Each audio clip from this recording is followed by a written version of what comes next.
Our dear Camnet TV viewers, welcome to National Matters.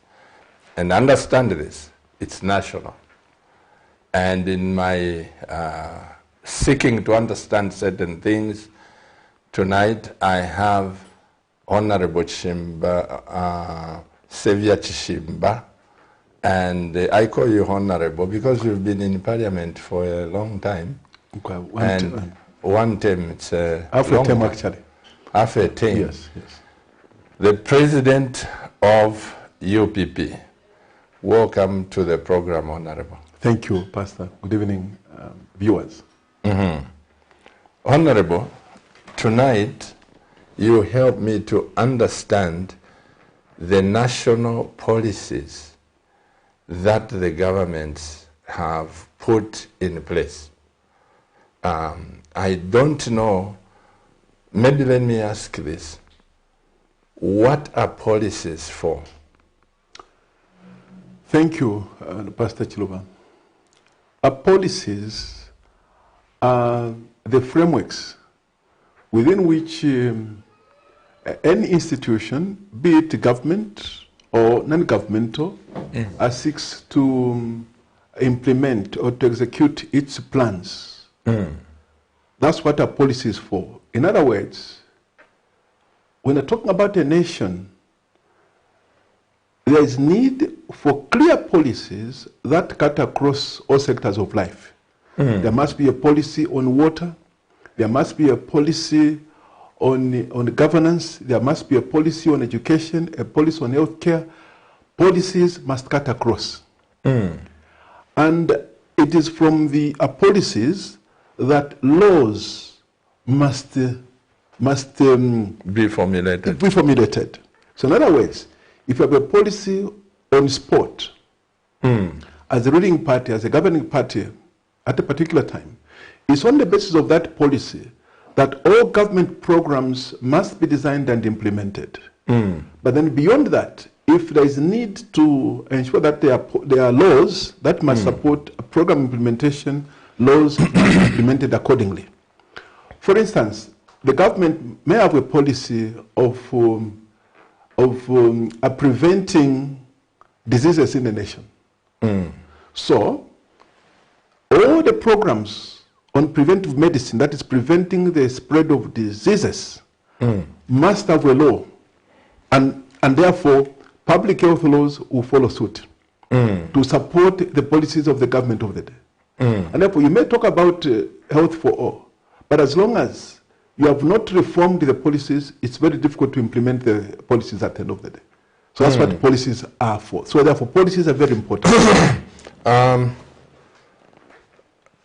policies also enshrined in the Constitution of Zambia, whereby you say, we have got this, let's take it in the law of Zambia so that it's followed, not to be changed. Any government that comes, say, I don't like UNIP policies, I don't like MMD policies, PF policies, and are there some policies that have been enshrined in the Constitution of Zambia? Thank you. Yes, we have the general principles of state policy in the Constitution. But let me begin by saying that it is impracticable to generally reflect or to encapsulate or to capture all the policies of a nation in the Constitution.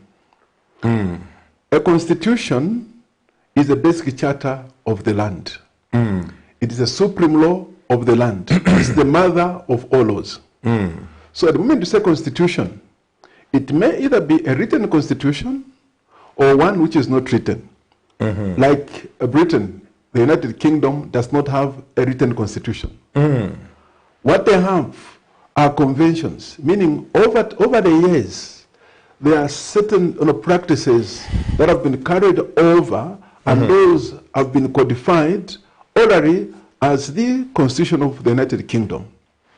For countries with written constitutions, the constitutions must reflect the aspirations of the people. A constitution is still correct. A constitution, therefore, must be all-encompassing. But when you say it must be all-encompassing, what you are saying is it must not necessarily capture everything. Like when you look at our constitution, which is not a constitution, because Zambia has no constitution, by the way. We don't have a constitution. What about the one we referred to? What this is, in fact, Pastor, let me say, this is the biggest saga. It's a saga of all sagas. The greatest scandal that this country has is that we have no constitution. Are you serious? I'm very serious about it. This country is still being governed by foreign law.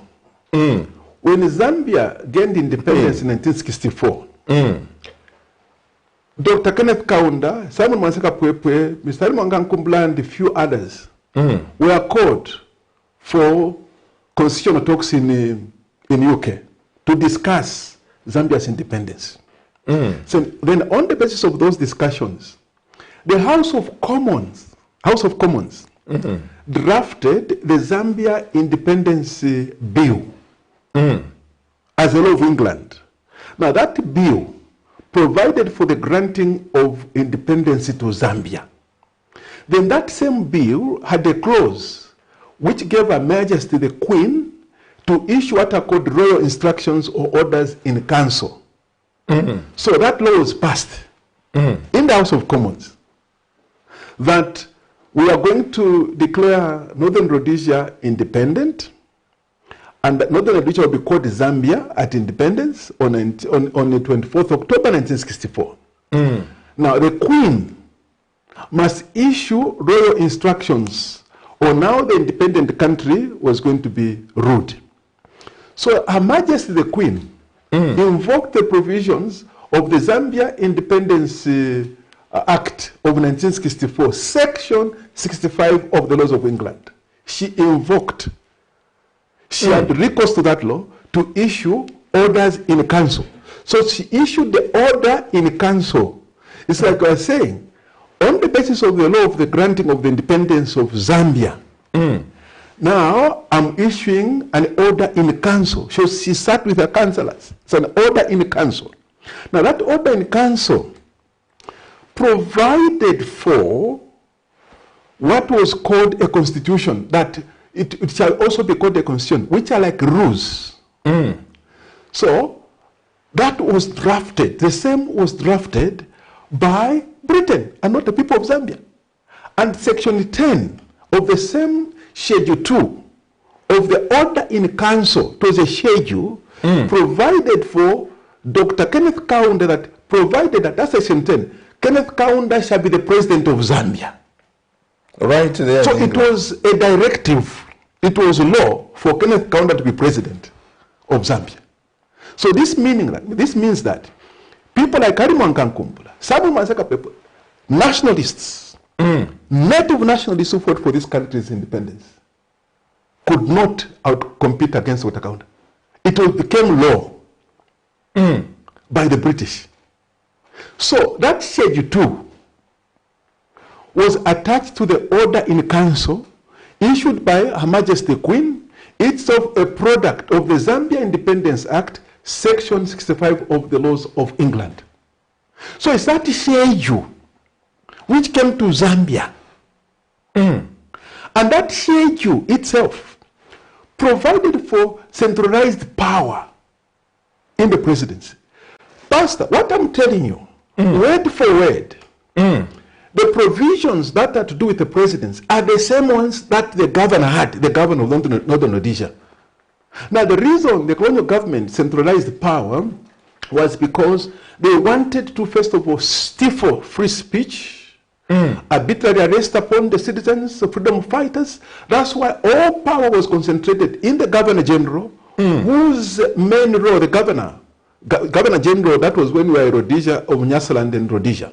When we were just Northern Rhodesia, it was the governor who had all the powers, who could set aside all laws. So everything, the life of all the natives in this country, including visitors, all their lives, they were in the hands of a governor. Because they had to receive instructions from Britain to perpetuate colonial interests in this country. So, what we've been calling a constitution is not a constitution.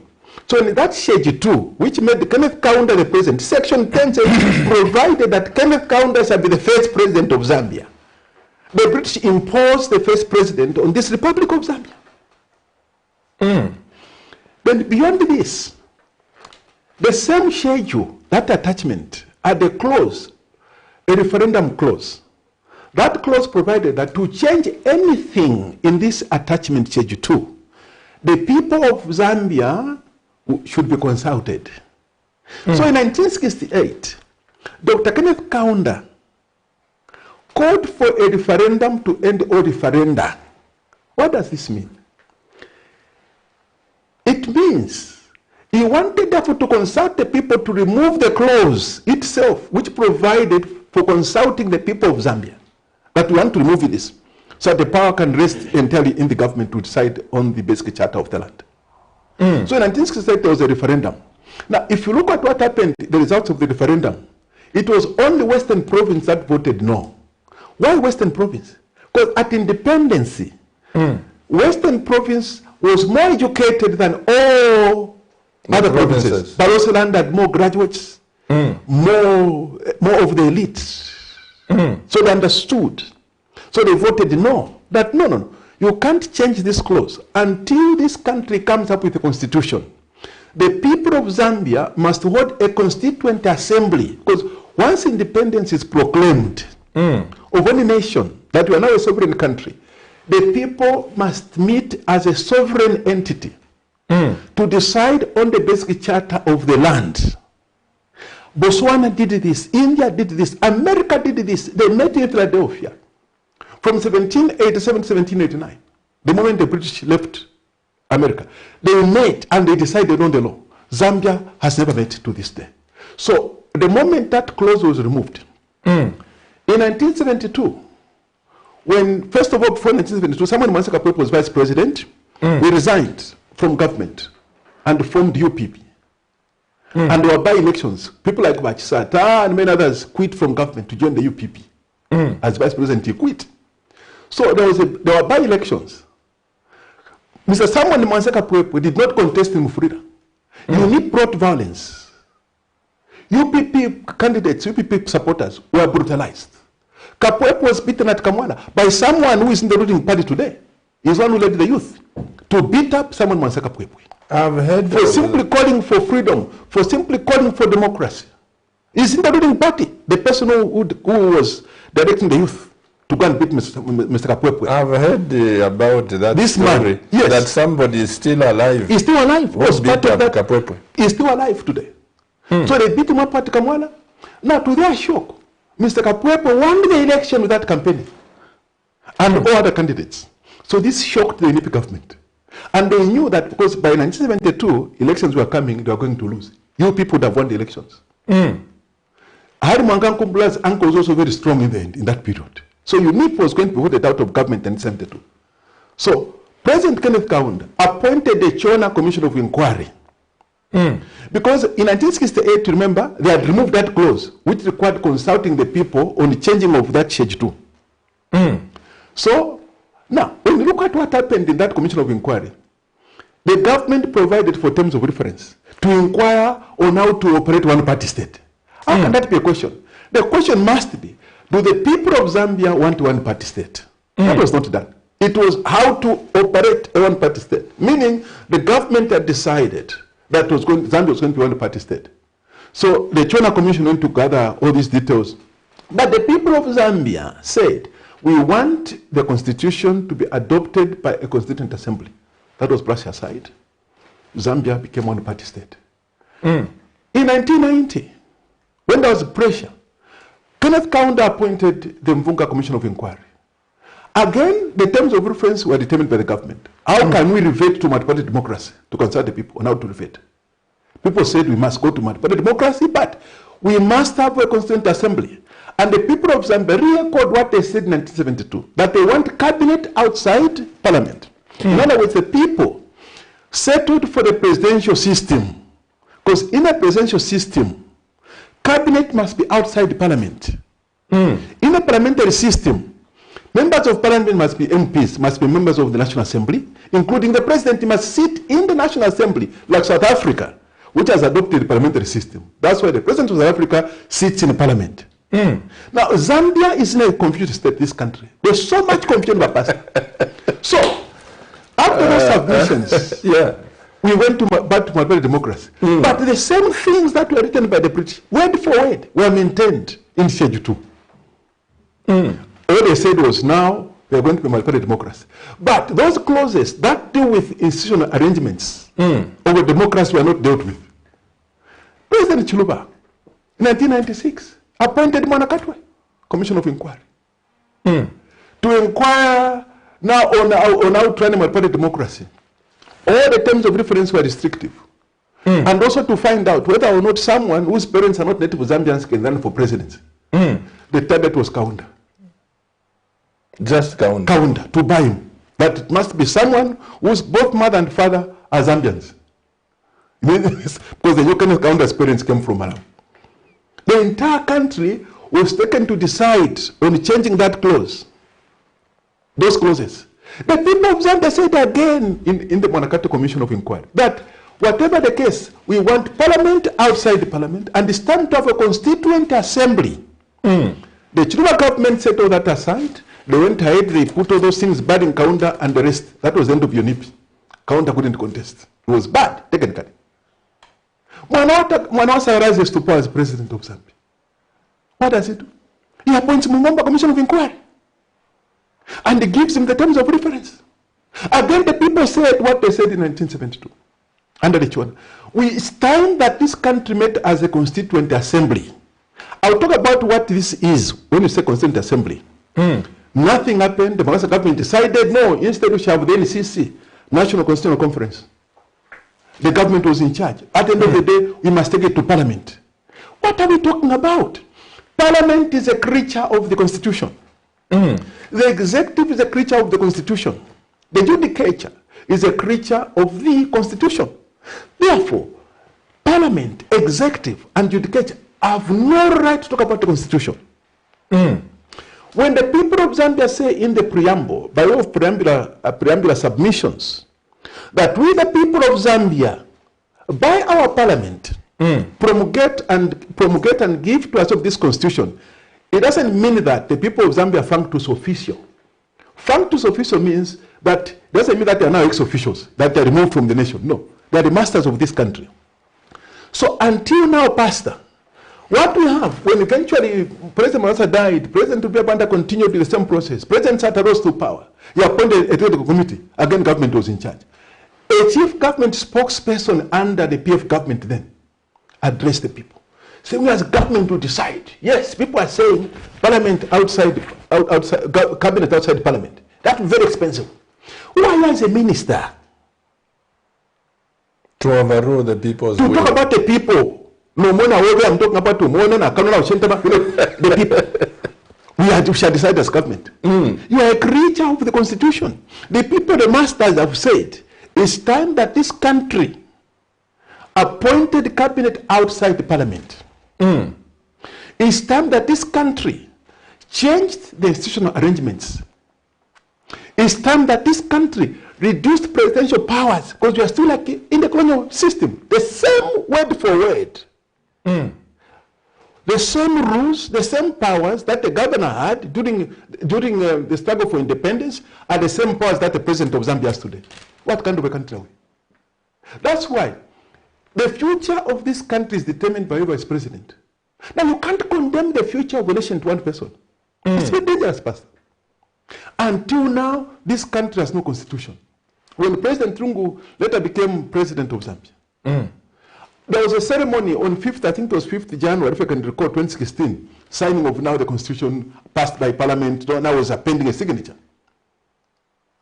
I said, case to be this day. I said it at the news conference at Tekla Lodge. I said, case to be this day that this generation of men and women who claim to be educated cannot honor the men and women who died fighting for this country's freedom by way of coming up with a basic charter of the land. And the biggest tragedy in this country is that the moment you are president or minister or government chief spokesperson, we think that will be there forever. That's not really that. A stupid person, a foolish person, wants to wait and learn from his mistakes. A wise person must learn from the mistakes of others and do the right thing. I'll repeat that. A foolish person wants to wait and learn from his or her mistakes. A wise person must learn from the mistakes of others. And do what is just, what is right. I don't know why. The moment you are president, you are minister, there's this thinking that will be there forever. You change overnight. This country needs to have a constitution. Now, what is a constituent assembly? A constituent assembly is an act of sovereignty where a free people meet. When they meet, it means they will call the media. Since Zambia is a Christian nation, they will call pastors from all districts. Let each district elect 2 pastors or 5 pastors. Bishops. Bishops to be part of this assembly. Marketeers must be represented. The young people, all sectors of Zambia must be represented. So when you meet as a constituent assembly, the people will elect to be the chairperson of that assembly. When they elect that person, then they look at submissions. Not a politician. Not a politician. Then the people, on the basis of all submissions, they will decide. These are the powers of the president. These are the powers of parliament. These are the powers of the judiciary. This is how we are going to appoint the Anti-Corruption Commission, the DSC, and other key institutions of democracy. The Electoral Commission of Zambia, how this person will not be appointed by the president, how this person will be appointed by institutions of democracy, all these things are stated. When the people agree that, yes, this is how I want to be governed, then the chairman or chairperson or chairwoman of that assembly signs, and it becomes the basic charter of the land. And the clause must be put in there that to amend this constitution, the people must be consulted. That now becomes the basic law of the land. It becomes the charter of the land. This country, Pastor, the biggest problem this country has is that we have no law. The president becomes the law. Are you aware that under these current institutions, arrangements where we have adopted the same things of the governor, the president of Zambia is not bound by cabinet decisions? He's not bound? No. He's an executive president. They can agree that we are going to engage company B. Tomorrow, the president can set that aside, and you can't sue him or her. He's like a god. That's why we can't worship. You can't worship the president. Who is a president? Who is a human being? He's just a human being. He's a mortal being. Look at America. Because America has a constitution. They can try a sitting president. Donald Trump was investigated. South Africa, which was born yesterday, compared to Zambia, has a constitution. They met. All the rights are enshrined. Jacob Zuma was indicted, a sitting president, and this term was cut short. If you steal, because when you steal, whenever you're president, you want to use government to enhance your businesses, to appoint friends to positions, all sectors. Like right now, as if this issue of lacking a constitution is not enough, Pastor.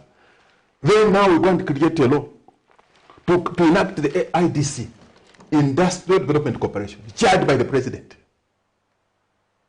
Now, when you are saying this, it's not Hakainde Hichilema who incorporated the IDC. It's the PF government which enacted this IDC we are talking about. So when we are talking about these issues, systemic issues, we are not targeting an individual. We are not talking about Hichilema. We are talking about institutions of governance. We are talking about mistakes that we have carried over the years. When the PF enacted this law on the IDC, we condemned it as UPP. We said, you people, how can you concentrate all the point the president? Because that IDC, which is chaired by the president of Zambia, controls all state-owned enterprises. The president is controller of ZCCM, IH, controller of ZESCO, controller of Zamtel. The same president can appoint judges. The same president appoints everybody, commissioners of the DC, the commissioners of AACC, and you say are fighting corruption? What kind of jokes are these? Is this one This reason country why? is joking. Is this one reason why President CHISHIMBA, the president will just wake up and say anti-corruption, DEC, they will be under my office? That's the main reason. The president can even move. He can say, today I'm beginning to run all the schools of Zambia. It will be law. You can't object to that. The president of Zambia, what we have in Zambia is a constitutional monarchy. The president of Zambia is like a king, pastor. Because that's what we inherited. This country has no constitution. It's abuse of terminology. At one time, I was on Diamond TV with Comrade Tabukawan. And then he took it like a joke, but I forgave him because it was lack of understanding. He said, no, I'm reading too many books. That's confusion. I'm confused. I'm reading too much. And some people are laughing. That was not a laughing matter. He said, how can I say there's no constitution? I said, this country has no constitution. What we've been amending is Schedule 2 of the Zambia, of the orders in council that were issued using the Zambia Independence Act of 1964, Section 65 of the laws of England. I was very clear about this. That's what we've been amending. Ask any lawyer, ask John Sangwa, he will tell you. And in fact, when you ask authorities on constitutional law, they have said that many in the African state are still caught up in this trap. Well, whoever becomes a leader begins to change the constitution. At one time, President Chiluba told me, Pastor, on a lighter note, it was true, that he met the president of the Gambia during the African Union meetings. So he told him, he said, why are you changing your constitutions every other year? Apparently, that president, he was, by then, he was like 30 years or 34 years. Now, his strongest opponent was 40 years old. He changed the constitution that whoever is above 40 years can't run for presidency.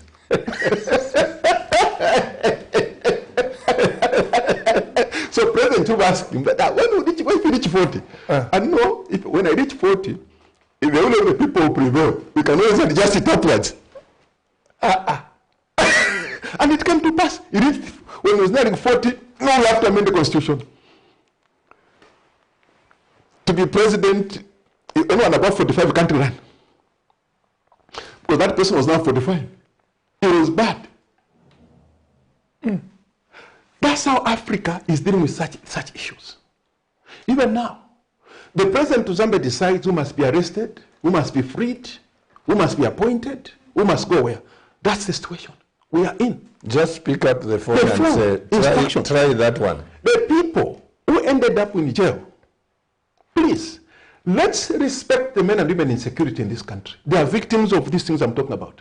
The current army commander, the current Air Force commander, the current staff commandant, prison service, these are noble men. The IG, they are noble men. These are service people.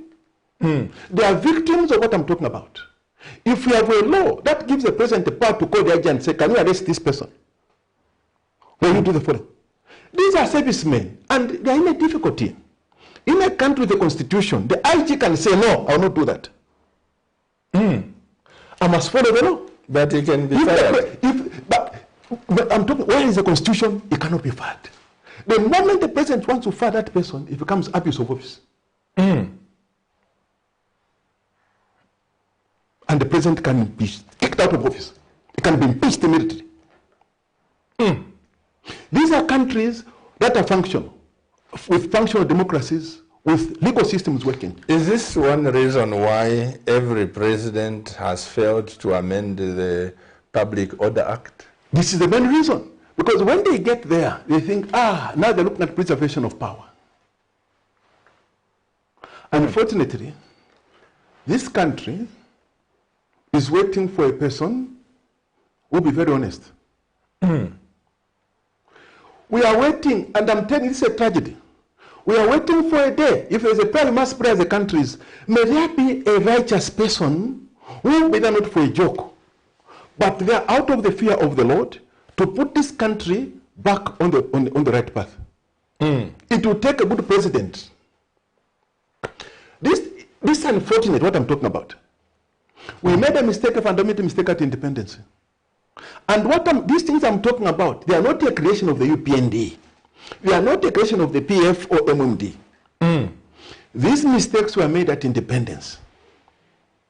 Because we allowed this to continue to be the order. But today, this generation must arise above tribe, above color, to decide on this basic charter of the land. President SAVIOUR CHISHIMBA, when you talk about transparent and honestness, I've grown up under a certain general who was boss to my brother, General Chiluba. I call him a president who never was. Because even when he was director of MSB, General Brigadier Mianda, Yes. you would not push him otherwise. Yes. He followed everything to the book. Correct. And the people of Zambia, I always call him a president who never was. Because when it comes to truthfulness, following the book, Yes. I don't know which president will agree to what you have said to reduce his powers. No one. General Mianda is one of the best presidents that this country has never had. I'm not saying this because I don't hear about him. I don't know. I think I last met him 5 years ago, or 6 years ago. General Mianda saved this country with integrity. General Mianda became the first minister to retire impressed. He would retire impressed, even though he was not required to do so. With every receipt back to government after undertaking trips. Now, the problem that we have in this country is this. We're a country that doesn't listen to wisdom. Pastor, me, I'm a Jew. There's what is called Shema Israel. Hashem is our God, Hashem is one. Listen, O Israel, the Lord is your God, the Lord is one. Every morning upon waking up, that's the first thing to recite. Before you sleep, is Shema Israel. We don't listen to details. Why has Israel prospered, a little nation? It's because of listening. And acting on the instructions. Because as you listen, you begin to act. This country is a Christian nation. The people of Zambia have said we are Christians.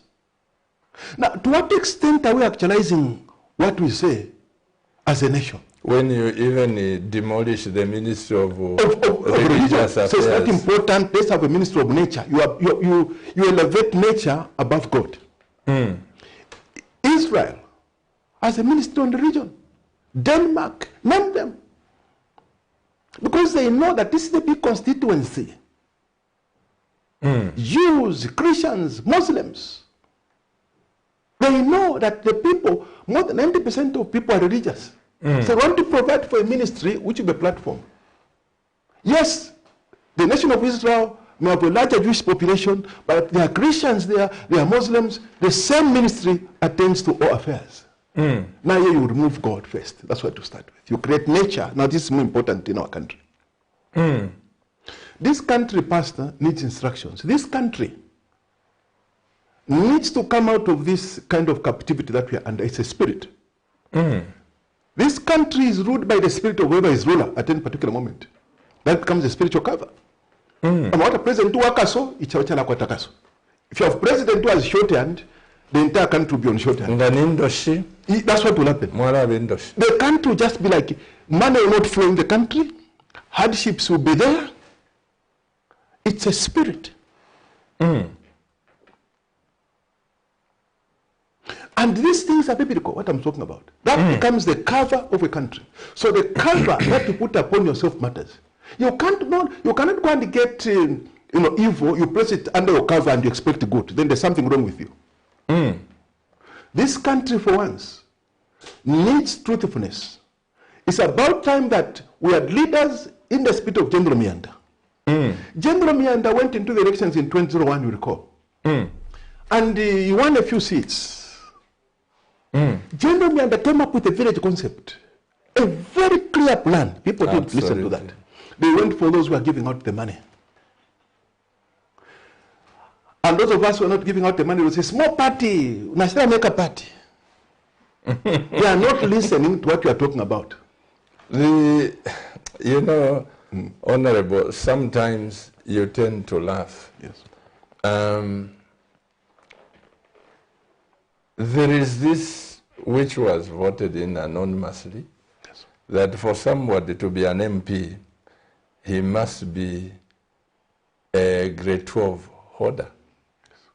He must have this, you must have a degree, you must, that kind of law. Yes. The question is, the people with soft hearts, the people who have compassion, you have to finish education in order for you to look at a human being, let me feed him. Do you have to finish grade 12? And Pastor, you cannot introduce some kind of apathy system in who becomes a leader. Look at Winston Churchill. Many of the leaders, they were not even degree holders. Leaders who changed the course didn't even have degrees, university degrees. And this arises because we don't understand what education is. We think education is being in a classroom. I'll give you an example of the man, talking about the one who said the earth is actually like, it's round, kind of. They said it was a mad person. The Catholic Church excommunicated him. 100 years later, I found that he was saying the truth. We have people who never entered class, but they understood principles, deep wisdom. It is no wonder UPP stood with the chiefs of Zambia when the government 2, 3, 4 years ago, I think, wanted to change the law. They wanted to come up with a law, the Land Act, to reform the Land Act, the land law, land policy, that chiefs have no capacity to manage land. So the state must take over all the land. Then they'll be giving licenses or certificates. Chiefs have no capacity because they lack education. Isn't that an insult? God, and you are saying we are a Christian nation, we believe in the Bible. Look at a king that became king at 8 years. Which school did that 8-year-old go to? And yet he became king for many years. Many years. And governed the nation righteously, and there was prosperity in the land. At 8 years. At 8 years. There were counselors, and he became old and was able to make his own decisions as well. Righteous decisions. You go to America, which economy is more advanced, Zambia or America's? It's America. Is there such a clause in America that you must be a degree holder, grade 12 in America to be president of America? The answer is no. Go to UK, the same thing. What are we doing to ourselves? Look at commercialization of politics in this country. To participate, how much money you must pay. So, in other words, you are saying the poor must remain poor, the poor must not lead. And yet the people fought for freedom. They are not rich people. Do they have many rich fools in this country? Rich people, but they are foolish people. Because a rich fool, I'm sorry, I'm not insulting Pastor, I hope you understand. A rich fool will look at himself. But just look at how you are eating. You are not worried about the next person who has no meal. You are not worried. This is why I say, President, that sometimes education produces intelligent criminals. Correct. Very smart. Look at what the country went through at the change of government in 1991. Dr. Kaunda wanted this country. He said, even though Dr. Kaunda cut short his term, because remember when he went to the elections in 1991, Dr. Kaunda had another 3-4 years to go. Yes. But he cut short his term. He said, please, the reason I'm running for presidency is simply to let you people give me a chance. I know you want change now, you don't want me. Give me a chance so that we can have young nationalists to be mentored to take over the leadership mantle. Not these criminals, I know them, all of them. He said it. That these are criminals, the people who are in this assembly. They will rip up this country. Kaunda came Chinsari, I was Chinsari pastor. Ati fonko afunka mumenso. Chi fonko kamenso afunka. Kaunda said, mwanje bati nafunka mumenso. Na totera mukafunka pamala imunji tekafika. Mukafunka pamala. Eri yabana ndino kweva ati mukesa mulemfu anatochi mu October. Correct. Akasuwa. And it came to pass. Criminals took over government. And they worked in the couch with people in the private sector. even what was called nationalization, Pastor, is one of the biggest scandals apart from this issue of the constitution. The second biggest scandal in Zambia was what was called privatization. Because when you say privatization, what you are saying is you are removing the state from the running of some state-owned enterprises. You give ownership to private entities. So what do you expect? In a proper privatization, if you go to Bata, UBZ, different corporations, let Zambians take over the running of corporations, private citizens, as the state regulates and implements law to support Zambian businesses. That is privatization. There is something, President, now that you have mentioned this, there is something I must put on record, which is very true, and my heart bleeds. If you do recall, when privatization came, the last managing director for National Mailing was Mwansa Mutanuka. Remember that? Yes, I remember that. Mwansa Mutanuka was an economist, very educated. He managed Shilanga Cement, he managed a lot of companies. And he was a church member. He was my church member. And when they were privatizing, he threw in a bid to buy National Meeting. He threw in a bid. And they turned it down. He came and said, Pastor, pray for me. Oh, no. And we prayed, thinking things will move. They threw him out. Oh, Zambians. And you can imagine what pains me is that the people who took over National Meeting, all they did was to sell his house in Kablonga here, and sell the deputy managing director 3 houses. Oh, no. And they paid for National Meeting. And they took over National Meeting. Pastor, this is the same scandal that happened with KCM. Vedanta. They simply walked into State House, negotiated $25 million. It's sold. Without any money coming from their nations, they come and run the mines, and they pay from the running of the mines using our same mine engineers, mining captains, and our poor miners on the copper belt. Is ripped off. The rest, all the capital, is taken out of this nation.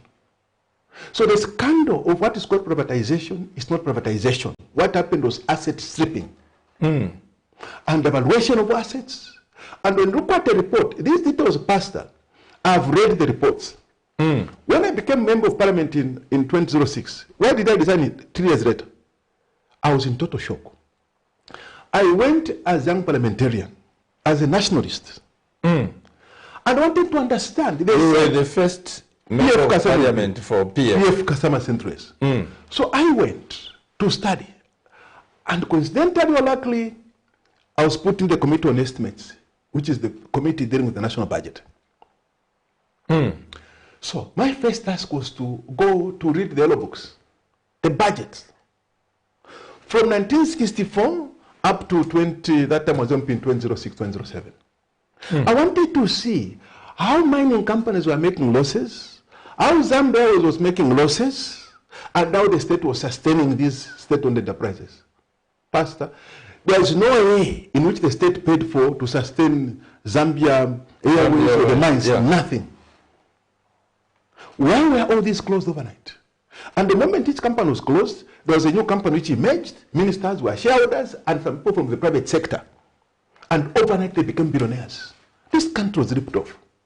There are millions of people who died during that period, and their blood still cries for vengeance in this country. There are people who served in the government and the private sector. They ripped off this country. They are hitmen, they are economic hitmen. And some are still alive. They are still alive, and we are celebrating them as heroes. We have a country where a thief, somebody is stealing today. These things I've seen them happen. This person is a minister, is stealing today. People are saying this is a thief and they're insulting the person. This person is fired or resigns, is in opposition, he begins to speak with the same poor people and giving them money, they begin to celebrate a thief. Celebrity thieves. Celebrity thieves. Who are we blaming? We must take responsibility as a country and blame ourselves. You even know that, no, this person's wealth is questionable. But it comes with money, I don't know. We can't vote for National Maker Party. Somebody is saying, like we in the UPP, we have been trying to champion an idea that let the poor people, we opened mobile money accounts about 5 years ago. Please start giving 1 kwacha, 2 kwacha using mobile money. For once, as progressive nationalists, young nationalists, we want to give you the platform to form your own government. Be part of the change that you want. Some parties, when I talk about state capture, Pastor, it begins with political party capture. Once a party is captured, they are given the money, then they'll be told, when you form government, you must give us this money, you must give us this. You must pay us our money. Even right now, look at many Zambian suppliers who are not being paid the money. Priority is being given to those who are connected to the powers that be. How come some people are said to be corrupt in business? Suddenly, they are the first to be paid in the queue. Why? Because there's a connection with the government of the day. And we are saying we are fighting corruption. This is a joke. Every corrupt person, whether this person was part of the PF, MMD, whatever, every corrupt person must face the law. But there should not be selectivity in the application of the law. You cannot have a thief in your kitchen and you are chasing a thief outside. You have a thief right in your bedroom. It's incorrect. That's called injustice. You are hiding some criminals. Some criminals. With dangerous weapons. Dangerous weapons. And you are following a criminal today with a catapult. Meanwhile, they are stealing today. Theft is theft. There are people that are playing more than thou. No. People are stealing. And they are stolen from this country. Impopu number one, thief number one is talking about thieves. What kind of country are we? General General, if this country gave me a chance, it was going to be. We could have been more advanced than Israel. And I mean what I'm talking about. I know. If this country gave me a chance, we could have been more advanced. Me and the left government. It didn't steal anywhere. Look at some ministers, the scandals. Now it's like we think that immunity is in politics. I steal today, tomorrow I form a party, or I join a party in opposition. Then, as long as they come to arrest me, I'll say, no, I'm being victimized. We think politics is immunity. If you're in government again, you have immunity. They can't touch you because you're in government. And so we have taken politics to be a refuge of criminals. The people of Zambia must be angry. It's your money, it's not their money. Every person pays tax. Cannot go in the wamba, then you don't pay tax. Go in the naked, you don't pay tax. But as long as you can buy a shirt, it means you pay the tax in that shirt. There was VAT, there was import duty in the shirt, you pay the tax. It's your country. And this is the money they're abusing. You see the problem, President, I go back to what you said, that the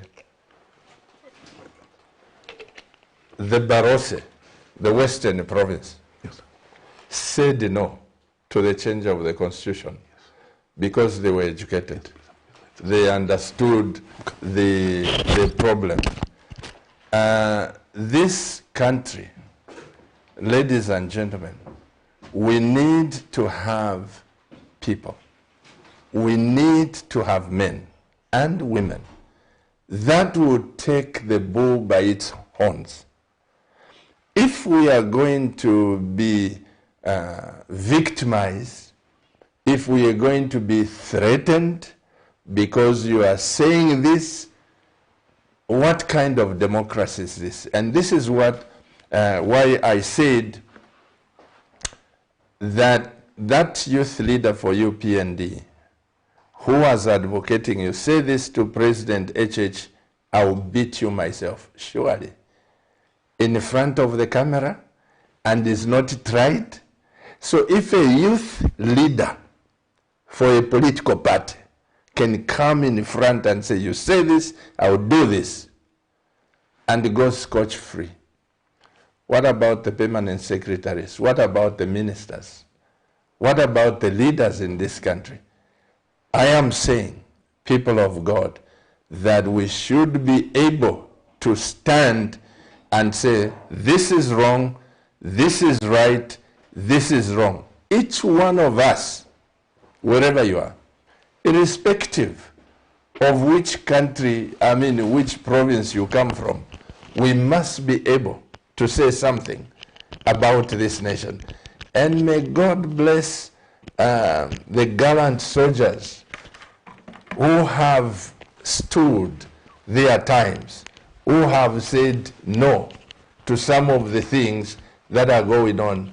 I want to ask my director, please put the phone numbers there and everything so that when we come to, okay. President, I want to ask, you were standing in Kabwata and your party let the people of Kabwata down. Your member of parliament to have been pulled out, throwing the confusion in jeopardy. What happened? Pastor, let me answer by saying that we didn't get where we are to be where we are as a nation. First of all, the UPP is a spectator like anybody else. We adopted Comrade Francis Mribanda, having been very consistent for more than 7 years as a member of UPP, a person who was born in Kabwata, lives in Kabwata, a real estate specialist and understands many, many things to do with real estates. And you can't have a better candidate like that, than that.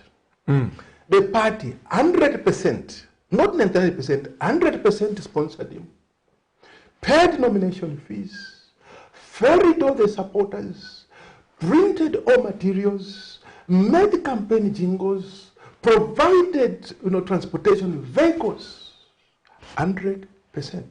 On the day, that was on Thursday, when there was news, breaking news, a Thursday that week, that the UPP candidate had written a letter to the ECZ, the effect that he was withdrawing, one, because the UPND had a candidate whose accent was not Zambian.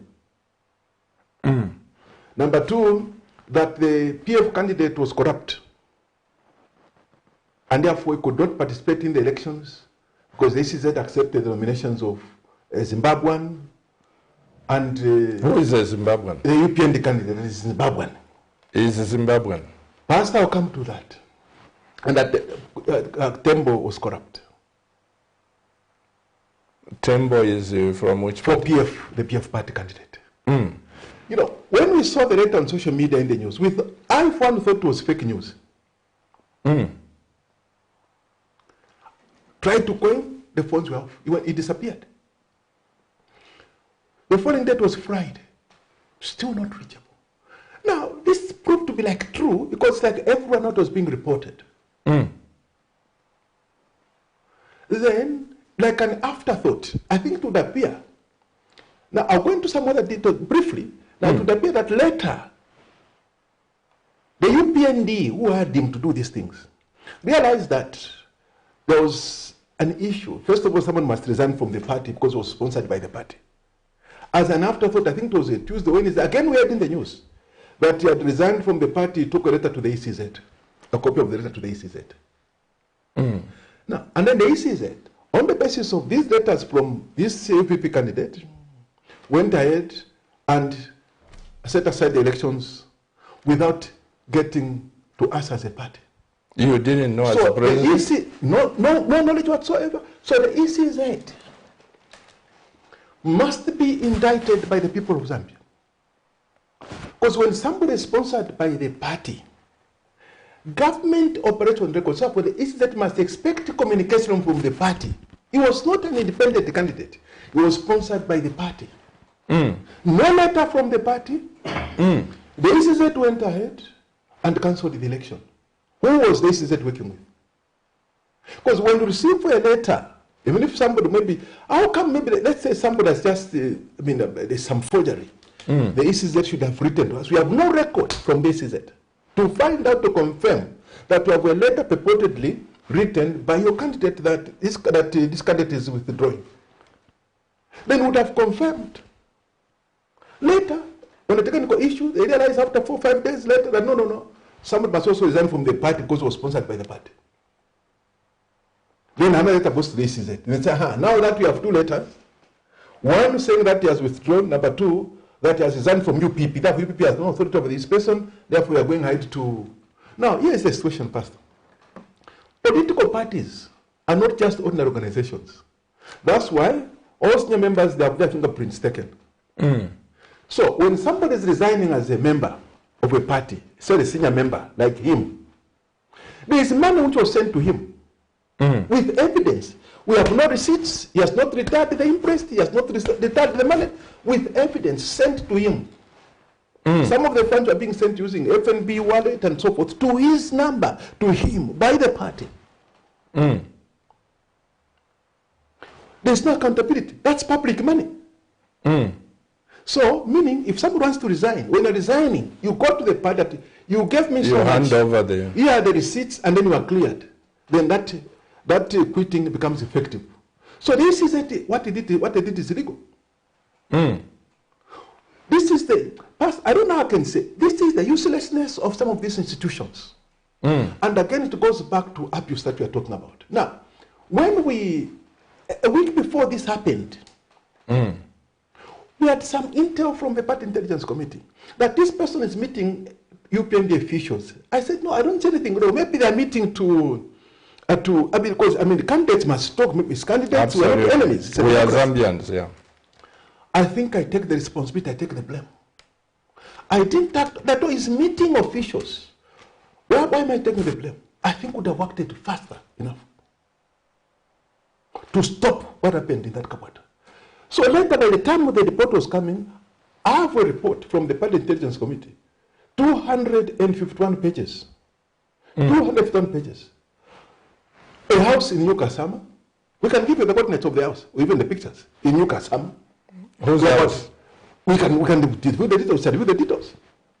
In New Kasama, another house along Gwerere, again for a UPND senior official, just like the one in New Kasama. Then another one along Tok Avenue, and then some offices along where there is this Wansha Road. No, not Wansha Road. What road is this one? Where is Pangania? Pangania, it's not Pangania. Somewhere. Yeah. Constant conference. All these meetings. UPND senior officials. So to us, it would appear the UPND knew that we have a strong candidate, so they had to take out a strong candidate. And at the end of the day, Pastor, we leave these things in the hands of the Almighty. He's the righteous judge. That's all I can say. What happened was uncalled for. And the people of Zambia must condemn this kind of politics. The UPND was the victim of this same thing, the same things that they are doing. It's a work of the UPND, this thing that I'm talking about. Where you know you would lose. Therefore, you take out one candidate, a strong candidate, and then you remain with the weak ones, the corrupt ones, therefore corrupt people. That's what they are talking about. So we as a party, Pastor, we are reminding this country, remember what happened in Eastern Province. There was a by-election where UPND candidate in the last minute, pulled out, and they cried foul that look at what PF has done. But they're doing the same things today. And we as a party are saying, we are not part of that letter which does not reflect the spirit that is in this country. When you say this person's accent is like that of a Zimbabwean, we are not part of that. Because this country at one time was a federation of Rhodesia and Nyasaland. Zambia, Northern Rhodesia, Zimbabwe, Southern Rhodesia, then Malawi, which was called Nyasaland. So there was actually a movement of people. Malawans here, Zimbabweans there. We were once one country, a federation. And if you look at the case, in which later on the DP petition, there's actually a case decided to get at the Supreme Court level by then. That whoever was in Zambia at the time Zambia became independent was a Zambian. So meaning, whoever was in Zambia as at 24th October 1964 is a Zambian. We are nationalists. We don't want to judge anybody by way of the accent. No. This country passed at the people like the Indians, like Desai. After whom Desai compound is named. The Patels. The Jews like Simon Zukas, sorry. The Greeks, Sadanis, many others. These are part of the founders. They started in this country. They were part of the struggle for independence, and therefore we can't judge anybody in this country on the basis of tribe, color, or accent. It's wrong. What is the advantage of, say, every political party I've seen, not just UPND, PF, MMD, even UNIP, was in that web. What is the advantage of nullifying so many seats with the hope of taking them over previously in this government. Why? Is it to the advantage of the party or what? Ruling parties always want to abuse the state. That's why we need a constitution as a country. Because once we have a constitution, which will remove all these powers that the Zambian president has, where we restore the integrity of the institutions like the ECZ, investigative agencies, security wings of the state, such that if I appoint a commander of the armed forces, I can't just wake up and say I'm firing a commander. I can't just wake up. Doesn't happen like that in democracies. Once somebody is appointed, by the way, when appointing somebody, even as a minister, Parliament must ratify. Mind you, in a presidential system, ministers don't sit in Parliament. They're outside Parliament. But here we... But in the Parliament, we have people who are elected by the people. So that they will scrutinize whoever is going to be defense chief, whoever will be secretary or a minister of a ministry. And therefore, when someone eventually is confirmed as commander, not even the president must wake up and say, I'm doing this and so forth like that, abusing power, no. But in Zambia, the president is the alpha and omega even, in inverted commerce. Even to alpha and omega. Even the party can appoint the national speaker of the National Assembly. They're the ones who are deciding that this is our speaker. The party is sponsoring it. It's a scandal. It must be MPs. Because once we adopt, Zambians actually want, from 1972, they've been saying, from 1972, they want a presidential system. Where we have a president who doesn't sit in parliament, who appoints ministers outside cabinet, meaning we look at professionals, people of integrity, who must be vetted by parliament. So meaning, when we do this, for once, we shall restore integrity to the governance of the country. Because ministers must be people of integrity, people who parliament must probe. You stole a village chicken in village A. Without being protected. You can't be a minister. I've always questioned this President CHISHIMBA. Once you are in power, no matter what goes wrong, you can't be tried. Whether you are a PS minister, what? Once the party like PF loses power, that's when you see these ministers being taken like taxis. Correct. This one tried, this one tried. The question is, where are the investigative agencies who could have done that? Correct. We go back to the same capture. Zambia is a country which is under state capture. By state capture, collectively, we are not free people. Because whoever becomes president will decide. Because first of all, this person will begin to change investigative officers. Look at the scandal that happened, which is unprecedented since independence. All provincial intelligence officers fired, some also at district level, and some directors at national level, Red Brick, the National Intelligence Service, the Red Brick. That's never happened. It's now that we avoid that, no, they are now, after we issued a statement, that no, some of them, they have been taken back, but then they are reporting at Red Brick headquarters, but they are not given any positions.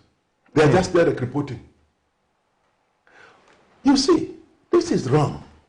You can't just come from the street. You have never run government before, you have never served as a councillor or ever, and then you assume power. And then suddenly you are an expert in intelligence. You must decide you must be an intelligence officer.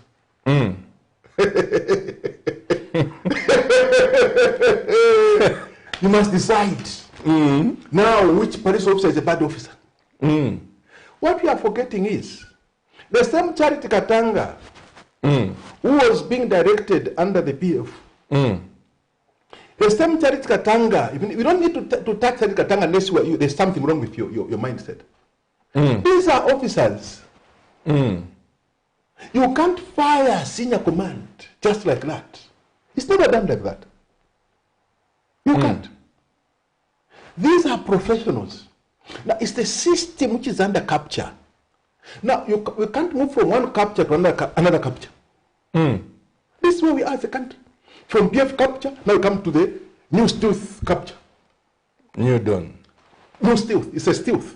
Because it's very subtle, very, and very difficult to, you know, when you have like all these people, like I would call them like these guys with the elitist education, they understand the system, economic hitmen, people, most of these people, they're backing up. This one is board chairman here, is appointed in this board, they are here. And we are saying we're a free country. The same people are deciding. Look at the boards, look at the people. Some of them ran away because of what they thought their cases. They are back. Go to ZESCO. First of all, when it comes to procurement, you go and put relatives. Procurement, to the procurement. Why are you in a hurry? HR, you fire, whoever is HR, professional there, you go and put your relative there. Now let's decide now on ZESCO. Now let's go and bring CEC. CEC must, imagine, you let CEC is buying electricity from ZESCO at a cheaper price. Then CEC is supplying to the mines at a higher price. Ripping off the system. Higher than ZESCO. And look at the directors of CEC. Look at the people behind the CEC. The same system? No. Let's dismantle ZESCO. Let's do this, we separate these units, then look for a partner. No, let's appoint consultants. Oh, let's look at the consultants. The people that bring us consultants. Federal economic hitmen. This country is back to the same situation. It's about time that this country had the leadership that will put Zambia first, the nation first. And we as you people are not praising ourselves. We are nationalists. Even when I quit as MP in 2009, I did want this country.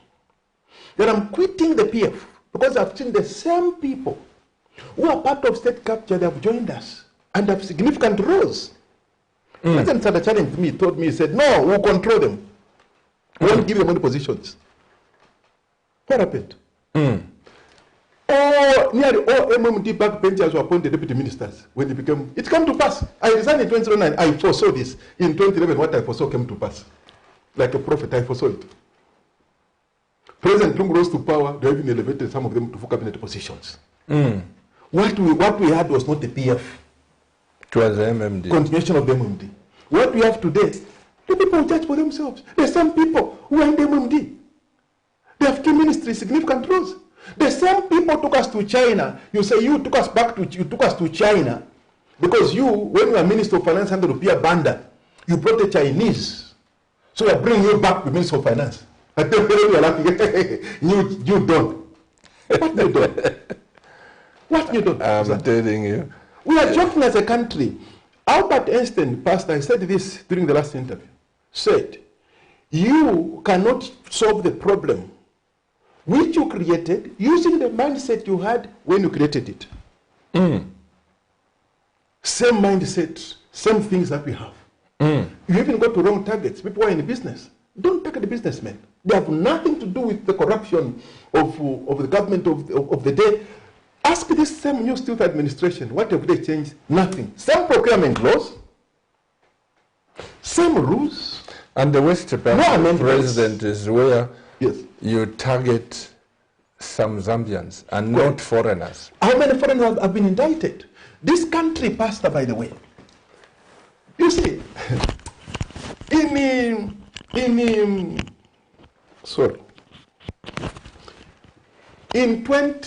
before I was arrested, when I was detained for 7 days, 7 nights,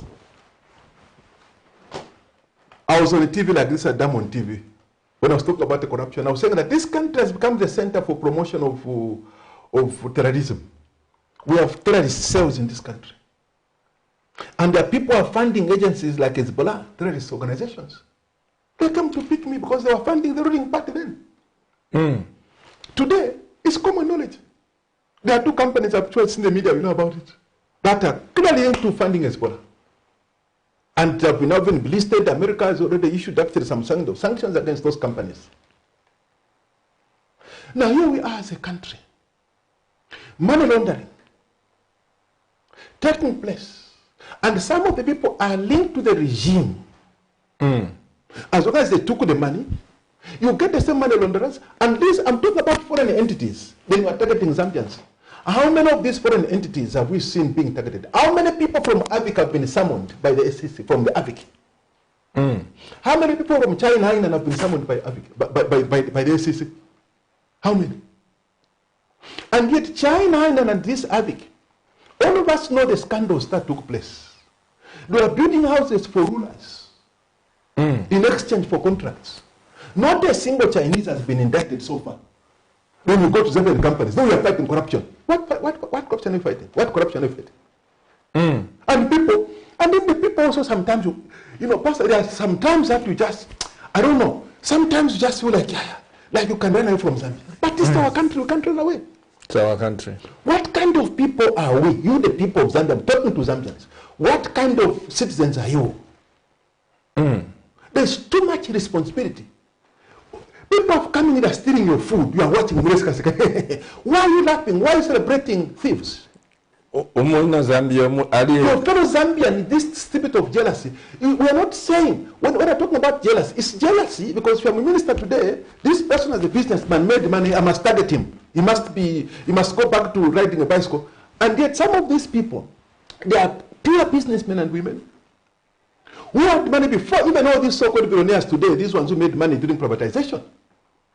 That's the time that this country had a clique, a proper clique, not this clique that we had. I'm talking about an elite. It emerged. We even know some, by the way, who would fund the ruling party. When they see potential in the party emerging, like they saw UPN before government, they begin also to take money there. That's why you wonder that this person is part of the elite. How come he's among the first to be paid by the government instead of being tried? It's because he paid. This is a scandal. This is a country which is under capture. State capture in this country is real.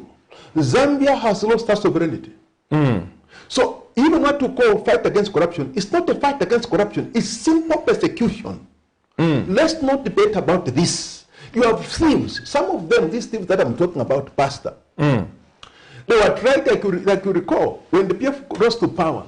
The one who is Minister of Finance now, there are issues of abusing some state resources and so forth like that. There was a case. Sata died with a case. I also warned during Manawasa that President Manawasa, I warned him as a young parliamentarian there. I said, this task force, you create a task force. Why are you leaving other people? Right in your government, you have people who are named on the SAM troop. They are named. Justice Global, Veronimonga, Rodiangamo, they are named. But these were appointed to our ministers in that government of Manawasa. This one was at finance, was promoted, he became deputy secretary to cabinet. So is this one reason why you resigned from the I resigned. I said this country is more divided than ever before. Then when I resigned, by the way, I resigned from the PF UPND pact. These people are the same. Please, for those young people who were born yesterday who can't remember what I'm talking about, maybe some of you were not born, that's why I could just vote like that, because you don't know the history of this country. UPND and PF were in a pact. It was called UPND PF pact. The two cannot work together unless they're in agreement. Together.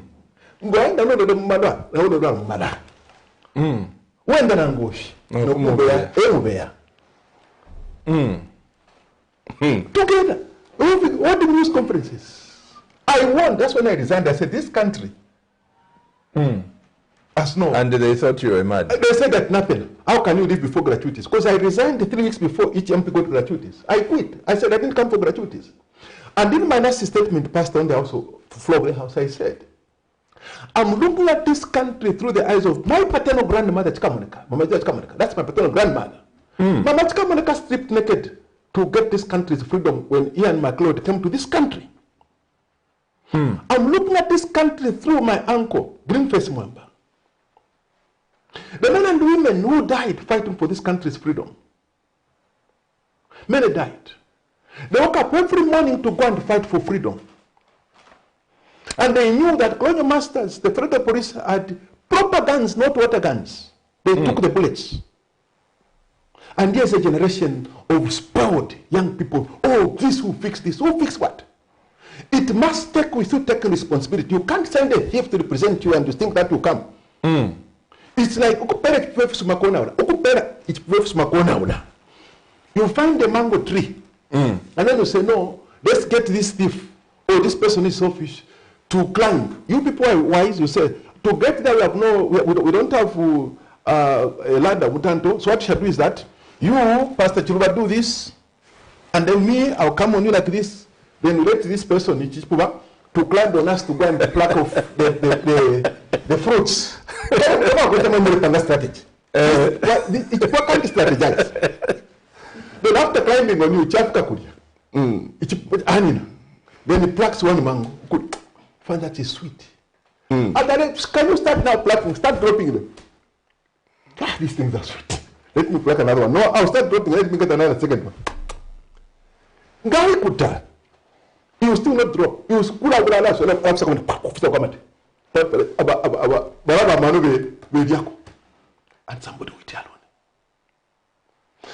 President, let me take you back to this, because it is a shame when I ask about policies.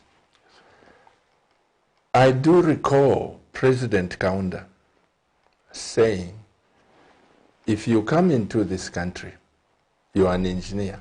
Yes. You can't work as an engineer when there is a Zambian engineer. Correct. Those rules were very stiff. What has happened? Because we have sold off our country because of state capture. We have business people. What we call businessmen in this country, they are not businessmen, they are conmen. It took 5 businessmen in America, entrepreneurs, to build America. Those were proper businessmen, proper entrepreneurs. Because an entrepreneur is an originator. They have ideas, they built America. Now in this country, because you have people who are looking at their pockets, they don't care about the legacy. So when they are compromised, they have a company, this company funded them, now they have the authority, they don't care about the people, about the common people on the street. So they'll bring them, they'll say, we are bringing 20 engineers of ours, and they allow them to come, and they this country as engineers. It is no wonder you find the Chinese, I wanted to say that actually. Let me ask my director, because we covered that yesterday, and I take special interest when something is covered on ZNBC, Diamond, it's covered on any other news. The reason why we cover those things is for you in leadership to take action. Correct. Last year or 2 years ago, we covered about this cement Sinoma. Sinoma, yes.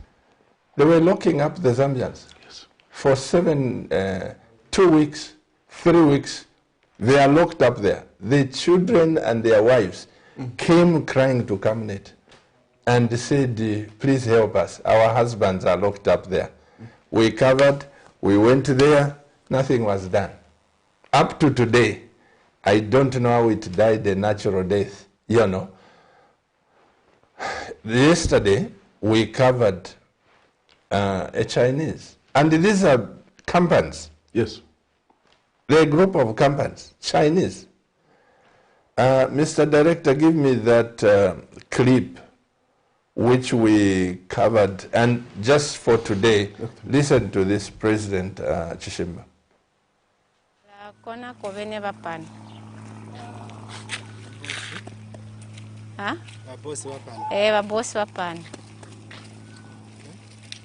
Sunday, 23rd January 2022, Camnet TV aired a story of 5 Chinese poultry farms who are allegedly selling rotten chickens to women across Lusaka. One of them was allegedly identified as Happy Brothers. The 5 were found abrogating the Public Health Act that states that chickens that die on their own are supposed to be disposed of by legally silenced entity. Today, Camnet caught up with some women who've been buying rotten chicken from the 5 Chinese poultry farms and are seeking compensation.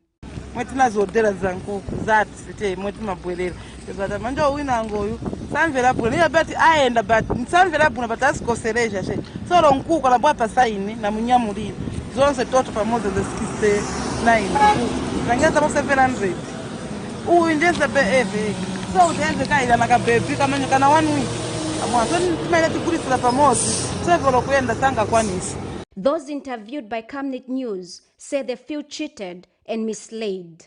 Chinese side. So my representative can't take my dog, can't take in the my tinaenda kutapeza sadi oh tunampeza mchinese vena natifisha ati mkatenga mimi hao vantu vana kunya mitimbo kwezeni ndama mkawalete wakabweli so tunawatumira phone wakansela tinawauza wakansela so hivi nikona nazo zakupa sani kansi mundu atakachita nakakupelekeni akakupenyeni. This reporter took a step further, seeking audience with one of the allegedly 5 farms called Happy Brothers, who denied an interview. Now I don't have time, and you want next time. Sorry? You don't even want to hear what I want to say. I'm busy, I'm no time. You're busy. Like you don't want to hear why I have come. You're dangerous, this talk, you know means. They're dangerous. Covers. This reporter is still following up this story. Blessings Chakwila, Camnet News, Lusaka.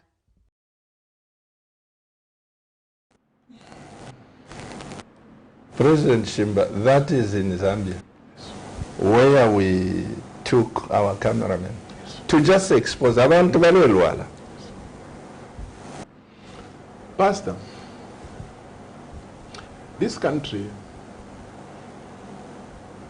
must learn from the wisdom which is available there, like Martin Luther King, when he was talking about sticking together, or else we perish together as fools. Even in the Bible. There are prophets who would go to a king and they would tell a king that we are behaving like this. They'll do a king.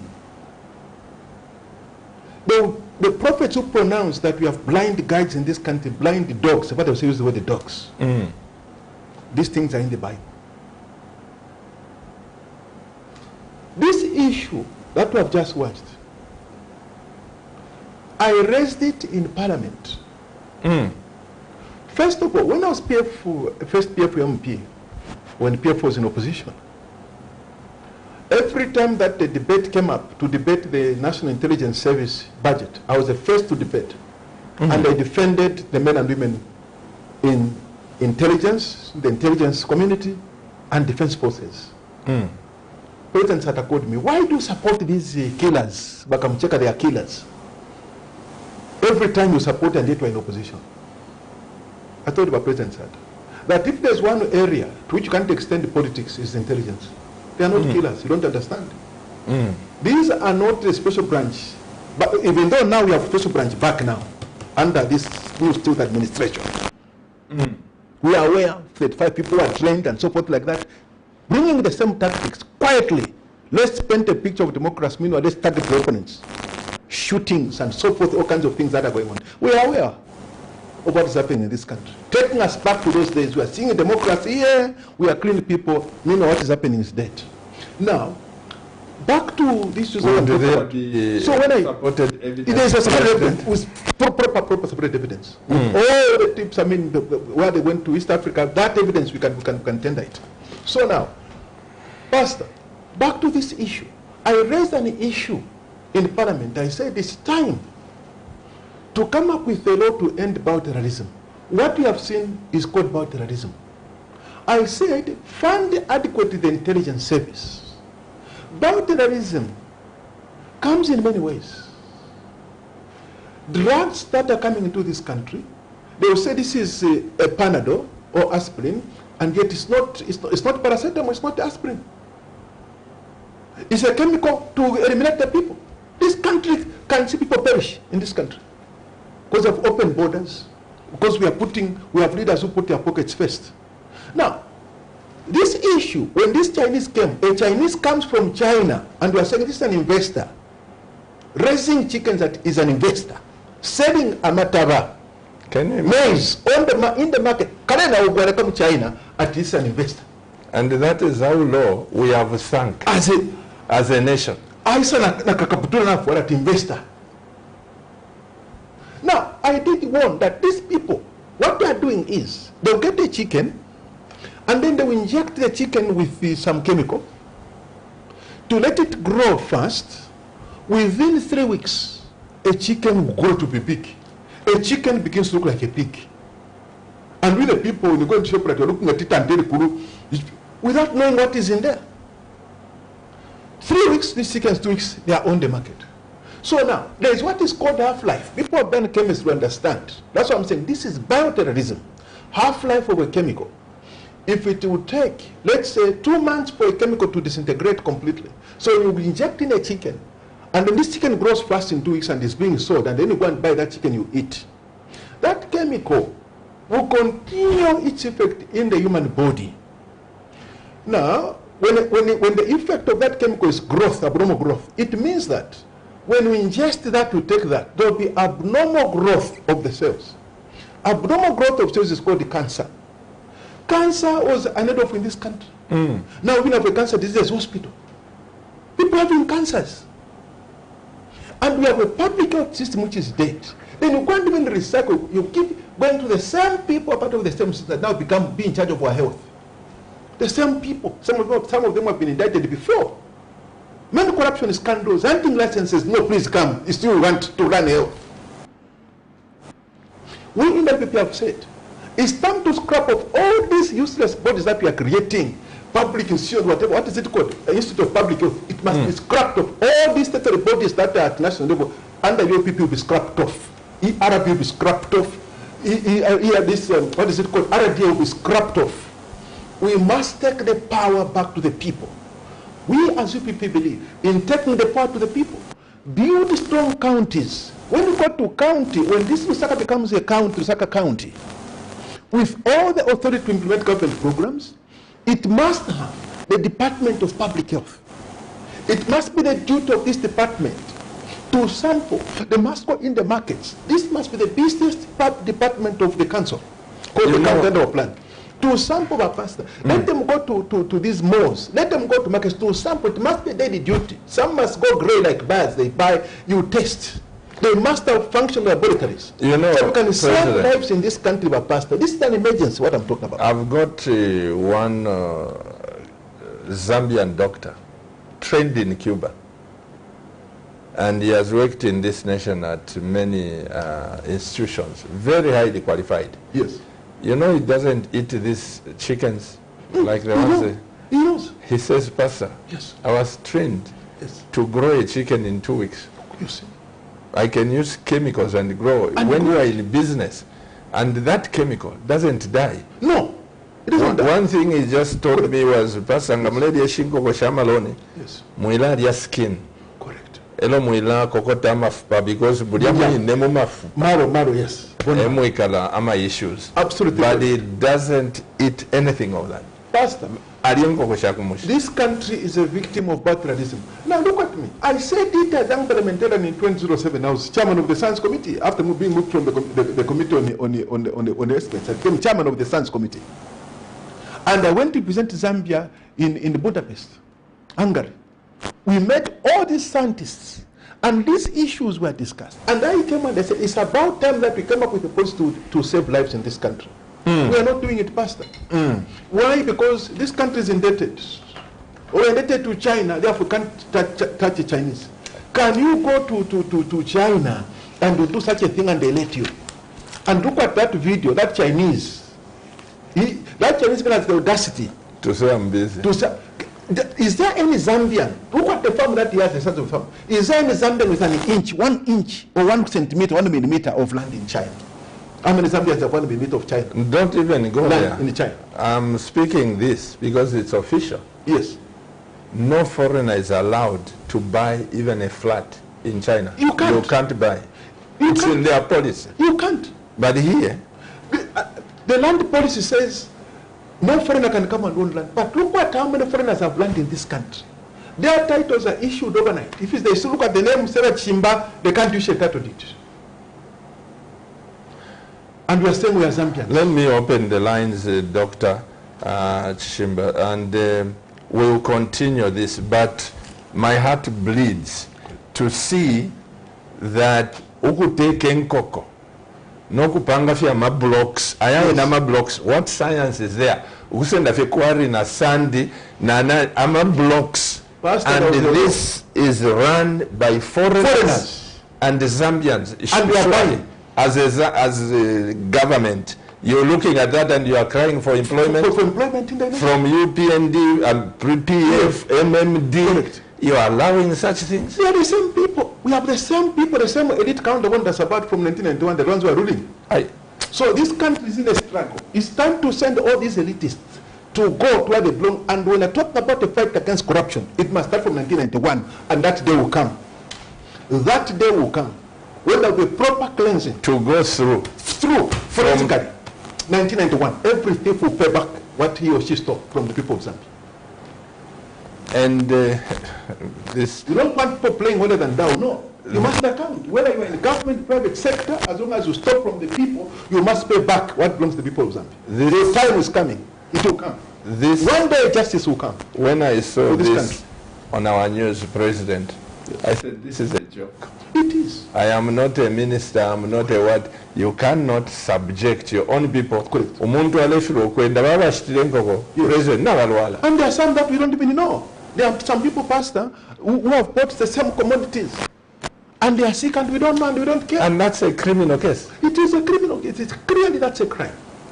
Surely, yes. I am interested to hear the conclusion of these sad brothers. They call themselves happy brothers. But they're sad brothers. Because they are making money in this country. Absolutely correct.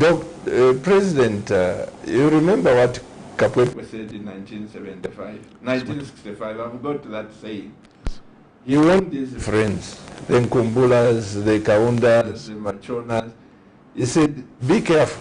These people you have chased from Zambia. Yes, that's right. They will come back as investors. These colonial masters. Yes. And this is what has happened. It has come to pass. He said, Banabandi Tabere. And he said it like poetically. At Nivani, Vanamuna Kuishida Kamana. Nepisote Banukanga Mingurua. Nepisote Banabanta Vedia Vantua. Baguela. Tabere. They are coming as investors. And Kapwepo happened. And the Keith Mulevu sang that song prophetically. Yes. Correct.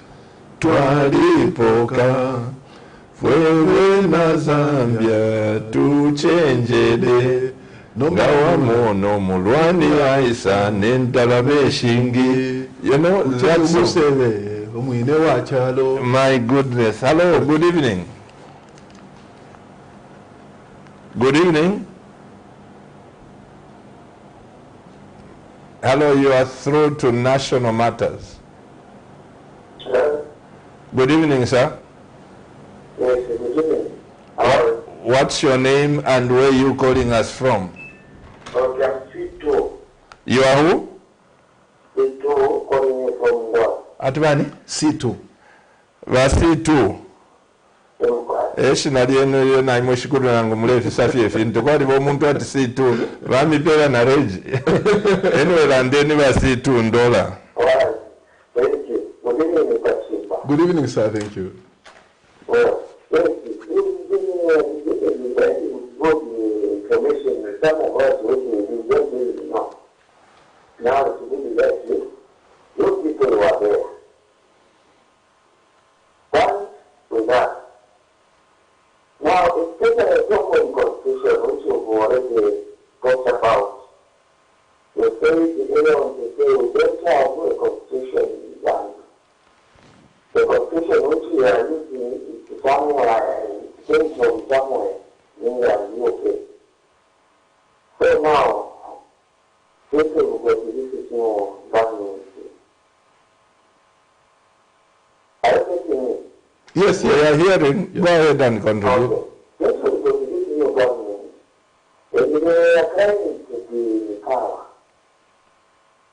So, what we can ask you to change the constitution, because we talked about the constitution, not changing the constitution, not making the constitution. So, let them help us. Two, I'm not India. They can't come in Zambia and start telling the chicken in where are leaders, because people are educated. In the ministry, what are they doing? President, he says, what are you going to do about the constitution and these Chinese? How would you help? Zambia belongs to the people of Zambia, and we shouldn't apologize about that. It's just like when the Jewish people say Israel is a Jewish state. They are not saying that other people can't go to Israel. They must be in Israel legally, and they must respect the right of Israel to defend herself. And Israel must stand together to fight against BDS. That is boycotting, divestments, and sanctions. Even though in Zambia, we are seeing some kind of BDS image, where the government is about targeting Israeli companies. We just target them. These Israeli companies, we want to push them out of business. This anti-Semitism, BDS is here in Zambia. So now, coming to the issue, first of all, talking about the Chinese. The Chinese have taken so many things for granted in this country. Our industrial sector has been killed. If there are people move with these briefcases, it's the Chinese. They even go for these conferences, China-Africa conference, and our leaders go. What are they? These are not leaders. They are leaders of their pockets in the first place. They don't care what happens. Because when you are indebted, this is the huge debt that we have. It means that this country cannot speak. Then we come even to the issue of the constitution. What we need is not the amendment. That's what we've been doing. We've been amending a British law while maintaining word for word those clauses that are very important, that do with the institutional arrangements of governance of the state. What we are saying is Zambia needs a constitution. We don't have a constitution. We are being governed by an act of parliament.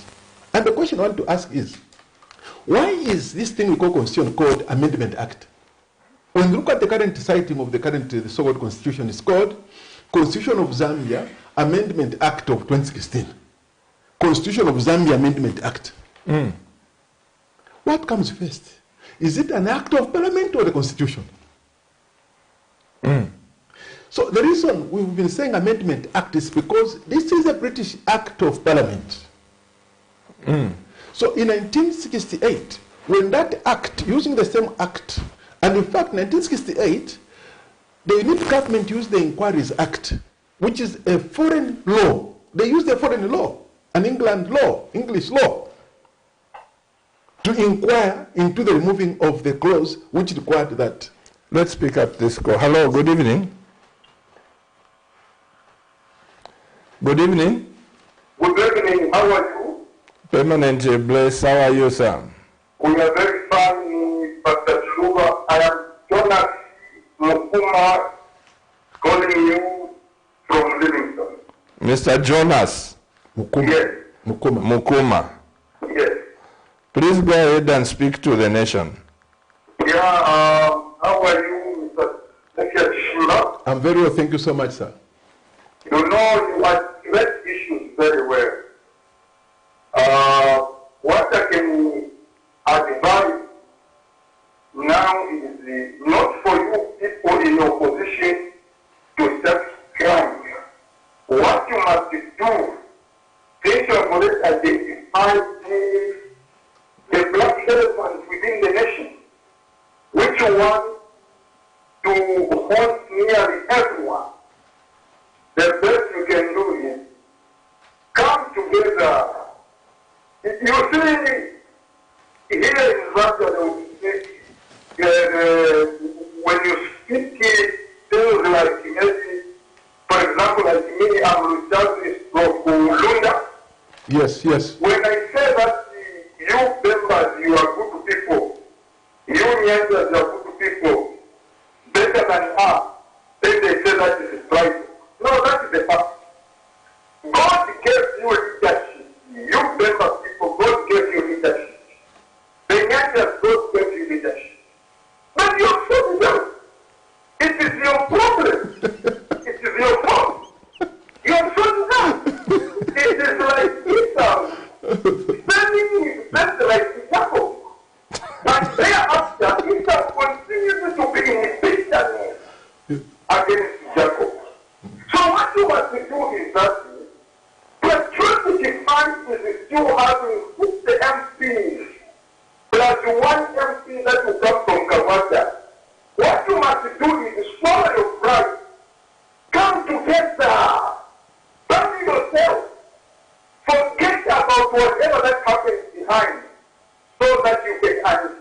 see this black elephant that has come in towards Zambia.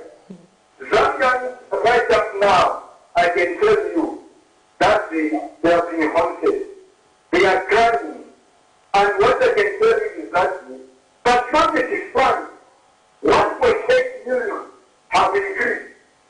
That's 2.8 million for these other people that say they want that 1 million. It has decreased. So take advantage of that. Beginning now, come together and take position as the Eastern. Thank you very much. God bless you. Amen. Jonas Mukuma yes, thank you. He's brought issues there. Yes, thank you so much. Is that sound advice to you? Yes. In the opposition? Yes. Now you see, I'll go back to what I said in 2009 when I quit, when we had the UPNDPF pact. The aim was to remove the MUNDI. I said, at no time should this country have an objective of removing, just simply removing a given political party from power. I, for one, will never be part of anything like right now. I don't mean to say the objective is to remove UPND from power. We lose it. It's not about the UPND. You see, just like we want, when people we are talking about change, calling for change, we said, you see, before you talk about removing the PF from power, it matters most who takes over power. Removing PF is a small matter. And past, I was saying this even after what I went through. I was detained. By the way, when I was in detention, President Dechech was also in detention. I was the second person to be arrested. But before, in terms of summoning, I was the first. When you want to bring back an anti-corruption campaign. And prove the Mezgate, Malawi acted. Remember that Mezgate scandal. Malawi acted. Mutarika Fad, the minister was being shielded because State House was involved in the corruption. So I was the first victim.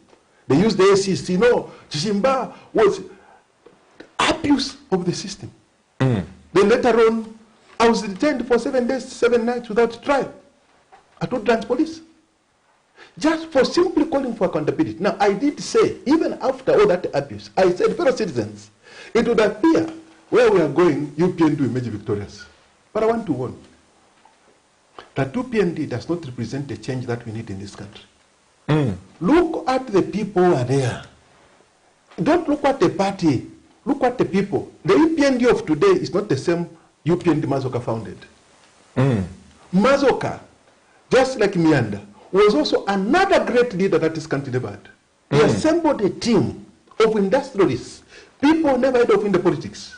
2 vice presidents, Sakiva Skota and Patrick Chisanga. Look at the teams of people that he assembled, that person.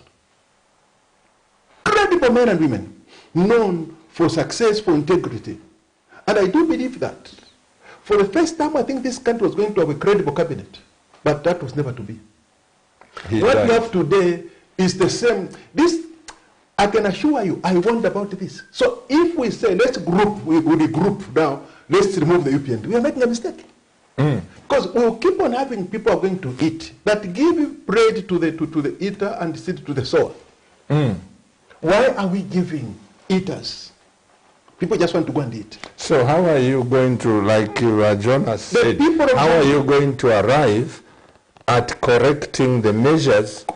Is it by winning more seats in parliament as the opposition, or what is it? Pastor is beyond seats in parliament. It's about Zambia now. The new struggle that we must launch now, which UPP is launching, is a struggle to get this country's independence, because Zambia is not independent. We are still being governed by the British law. It's time for a new independence. It's time for freedom. It's time to have the law. Our own constitution. We must put a break to the British legal system. We must usher in, and we are calling on young nationalists. Rally behind the idea. Here we are. And we are telling you, we as UPP, we are progressive nationalists. And we are calling for a change which will be about the people of Zambia. Taking the power back to the people. Let's stop playing with lives in this country. We are playing with lives. We can't be saying we regroup. All these ones they stole. And I recall in 2011, by the way, Pastor, again I warned that I know Banda has made a mistake, Rupiah Banda. But if what we want to is to remove Rupiah Banda, the Rupiah Banda, to put the PF there. PF. I said, you people, you regret. I warned. And these things are, you go on my page, you go to 2006, you find these things. I said these things. That we shall going to cry foul. I would rather, much as Banda has made mistakes, probably let Banda continue. Now, we the people of Zambia, can we mobilize? Where are the young people, new faces from the church? Because when they're saying that you are a church leader, we have in Israel rabbis who are controlling things in Israel. They sit in cabinet, rabbis. The current prime minister is religious. Bennett, prime minister in Israel. Who says that you, I mean, as a leader, a church leader, we want to see a situation where, Pastor, your ministry produces, like we're talking about a church member, this man wanted to be it. A man of integrity, a credible Zambian who understood that running a meeting company was not given the chance. So we need all these men and women, these sons and daughters of this country to rise and take over this country. But we must be angry. We must be dissatisfied. The Ministry of Religious Affairs has been rendered useless. They have removed it. Well, they don't understand it. Yeah. That idea came from us, by the way. During the campaigns in 2016, go on our page. We are saying, you people create a ministry on national guidance and religious affairs. The PF created it. When it was created, people started commenting, this was but the President Chiluba had it. You remember? That was not the full-fledged minister, but the deputy minister, a desk at State House, you are right. So we proposed this. Now, we did not say that this ministry must be there to preach. No. There are people that ministries that are preaching. This ministry is supposed to be an economic ministry. This ministry must acknowledge that more than 90% of people in Zambia are Christians. Now, how do we reach to these Christians? Whenever there is a church, there was supposed to be a department under our structure, a department to finance, if a commerce or business, all these empowerment funds you talk about, there can never be a better platform to send this empowerment than through the church. Where you have churches that have nowhere they're meeting classrooms. The Ministry of Lands, this ministry must, as a matter of course, work with lands to find land in localities. When you go to Israel, Pastor, every 20 houses there's a synagogue. Now here, every 20 houses there's a bar. A Christian nation. Honorable President Chishimba, may I ask this? With all the wealth of information, somebody has written here on my phone saying, please, Honorable Chishimba, help the Zambian government to write that history, civics for our young ones who are worshipping some leaders who do not even have so good understanding of Zambia's history. It will help our future generation with understanding. Lack of identity is shameful. Now, would you be in a position, this is about Zambia, if you are invited by President HH, would you sit down with him one-on-one, or can you just make a phone call and say, Babali, can we talk? Yes. Can you go there?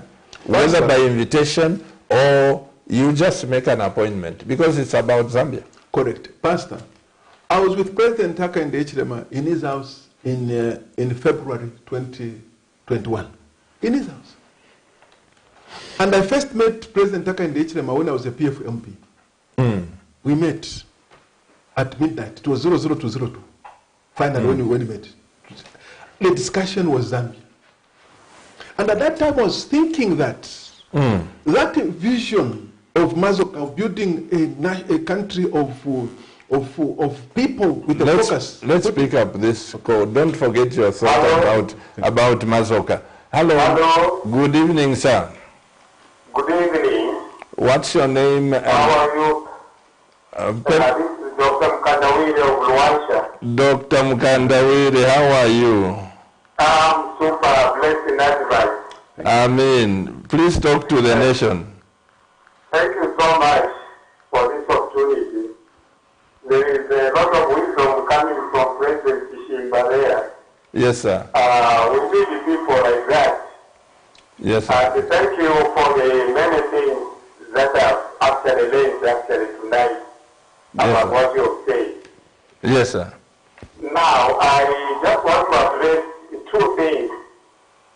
One, why can't we have a system in Zambia where we do away with the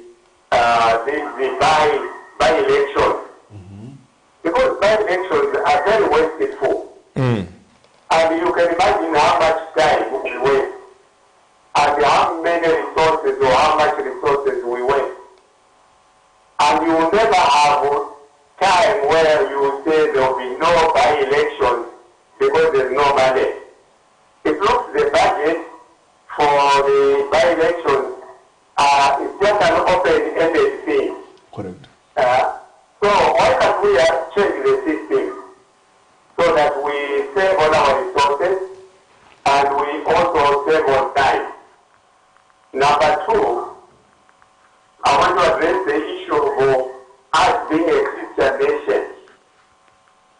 And truly, there is nothing that we have done from the time Zambia was declared a Christian nation, how we can actualize this very dream. Because the only way we can actualize this dream, the way I see it, is unless we take deliberate steps and we embrace this kind of thing in the curriculum of the school. Because if you ask the young people about Zambia being a Christian nation, I mean, they don't know anything about this. Because there's nothing in the curriculum where these children will understand where we are coming from and where we are going. So please, can we do something? And actually, I've written even a book actually on this particular thing on Zambia Christian nation. And I took this book to Minister of Education. But you know, and I tried to call the Minister of Education in the past. The phone would be ringing, he never answered. We had been to his office and we left a copy there and a write-up about the suggestion. In the same way, we went to Ministry of Religious Affairs, left copies there to the Minister and to the Permanent Secretary, but no response. So I don't know. What is the problem that we have? Thank you so much. Thank you. Dr. Mukandawire, I owe you an interview here. Because, no, seriously. I second. Because he's a very serious man. He came even to me. Okay. Yeah, he brought the book. He's got so much wealth. Wow. So much wealth I second to talk the about, you know. I owe him an interview on Camnet TV. But he has brought issues here. Before, let me just add in something. Today I received a phone call from some province I won't mention and a town where NGOs in partnership with the government, you know, whether the Ministry of Health knows this or not today. And one of the victims is a sister to, a niece to somebody who was calling me, where the NGOs are in the forefront of distributing contraceptives to school-going children and injecting them not to get pregnant. So if an NGO, if NGOs, to them it's money. What is the motive of injecting girls so that they don't get pregnant? Go ahead. What is the motive of distributing contraceptives? President, what is the message there? Pastor, this country, when I'm talking about national guidance, this country needs guidance. There is no country that does not need guidance. And I'm giving an example of Israel because everything you're talking about comes from there. From the giving of the Torah, the giving of the Ten Commandments, up to the going into the promised land. It was about serving God. There are people who take, when they're talking about religion, they're talking about all these values, that all these people, they have a yoke. The answer to that, yes, it's a yoke. If you don't have yoke, everyone has a yoke. The kind of yoke that we have depends on which yoke you are selling. Who gave you that yoke? That yoke. If the yoke is of the Almighty, then let us gladly take up that yoke. Pastor, in a country with open borders, open policy, on things you have no policies, these are things that would happen. When we conceived the idea of the Ministry of National Guidance and Religious Affairs, the whole idea was to begin to embed the teaching on patriotism, the teaching on national values, the teaching, I'm talking about teaching these children the basics of the Bible. Let them grow up as believers, believing in the honor of this universe. Preserving the morality. Preserving the children. What you hear matters. Shema. Hear. What is coming into your ears matters. We are living at a time, Pastor, that we even have, like in the internet, the internet is not controlled. Go to America. In America, parents can put a control. In Israel, anyway, they can put a control to block the children from accessing materials that are not for their age. Even in Britain, they still control. They still control. You can put it, but here it's open. The children have phones. You don't know what they are watching on this. They are watching pornography right in their homes. And then after watching pornography, and then going to schools because you have an open system, open borders. Now let's now take contraceptives. And all these agencies, and even these so-called angel leaders in this country, who are leaders also of their stomachs, of their pockets, they don't care about the values of these children. And you are the more they give, the more they go to get the money. You are fighting corruption. Yes. Not fighting contraceptives. All these things that and all these things in a porous system. So the role of that ministry we are talking about should not have been to even like if I don't like Pastor Chiruba, therefore must make his ministry rock. If I belong to ministry A, my ministry must flourish now. It's time for me to flourish. It's time for me to shine. No. That is the duty of that ministry. It should have been departmentalized.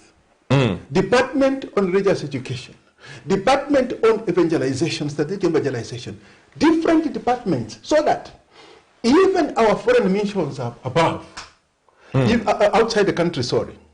If we can have economic attaches, why can't we have religious attaches in our country, in those countries to go and represent what we stand for as a country? We should not be ashamed of who we are.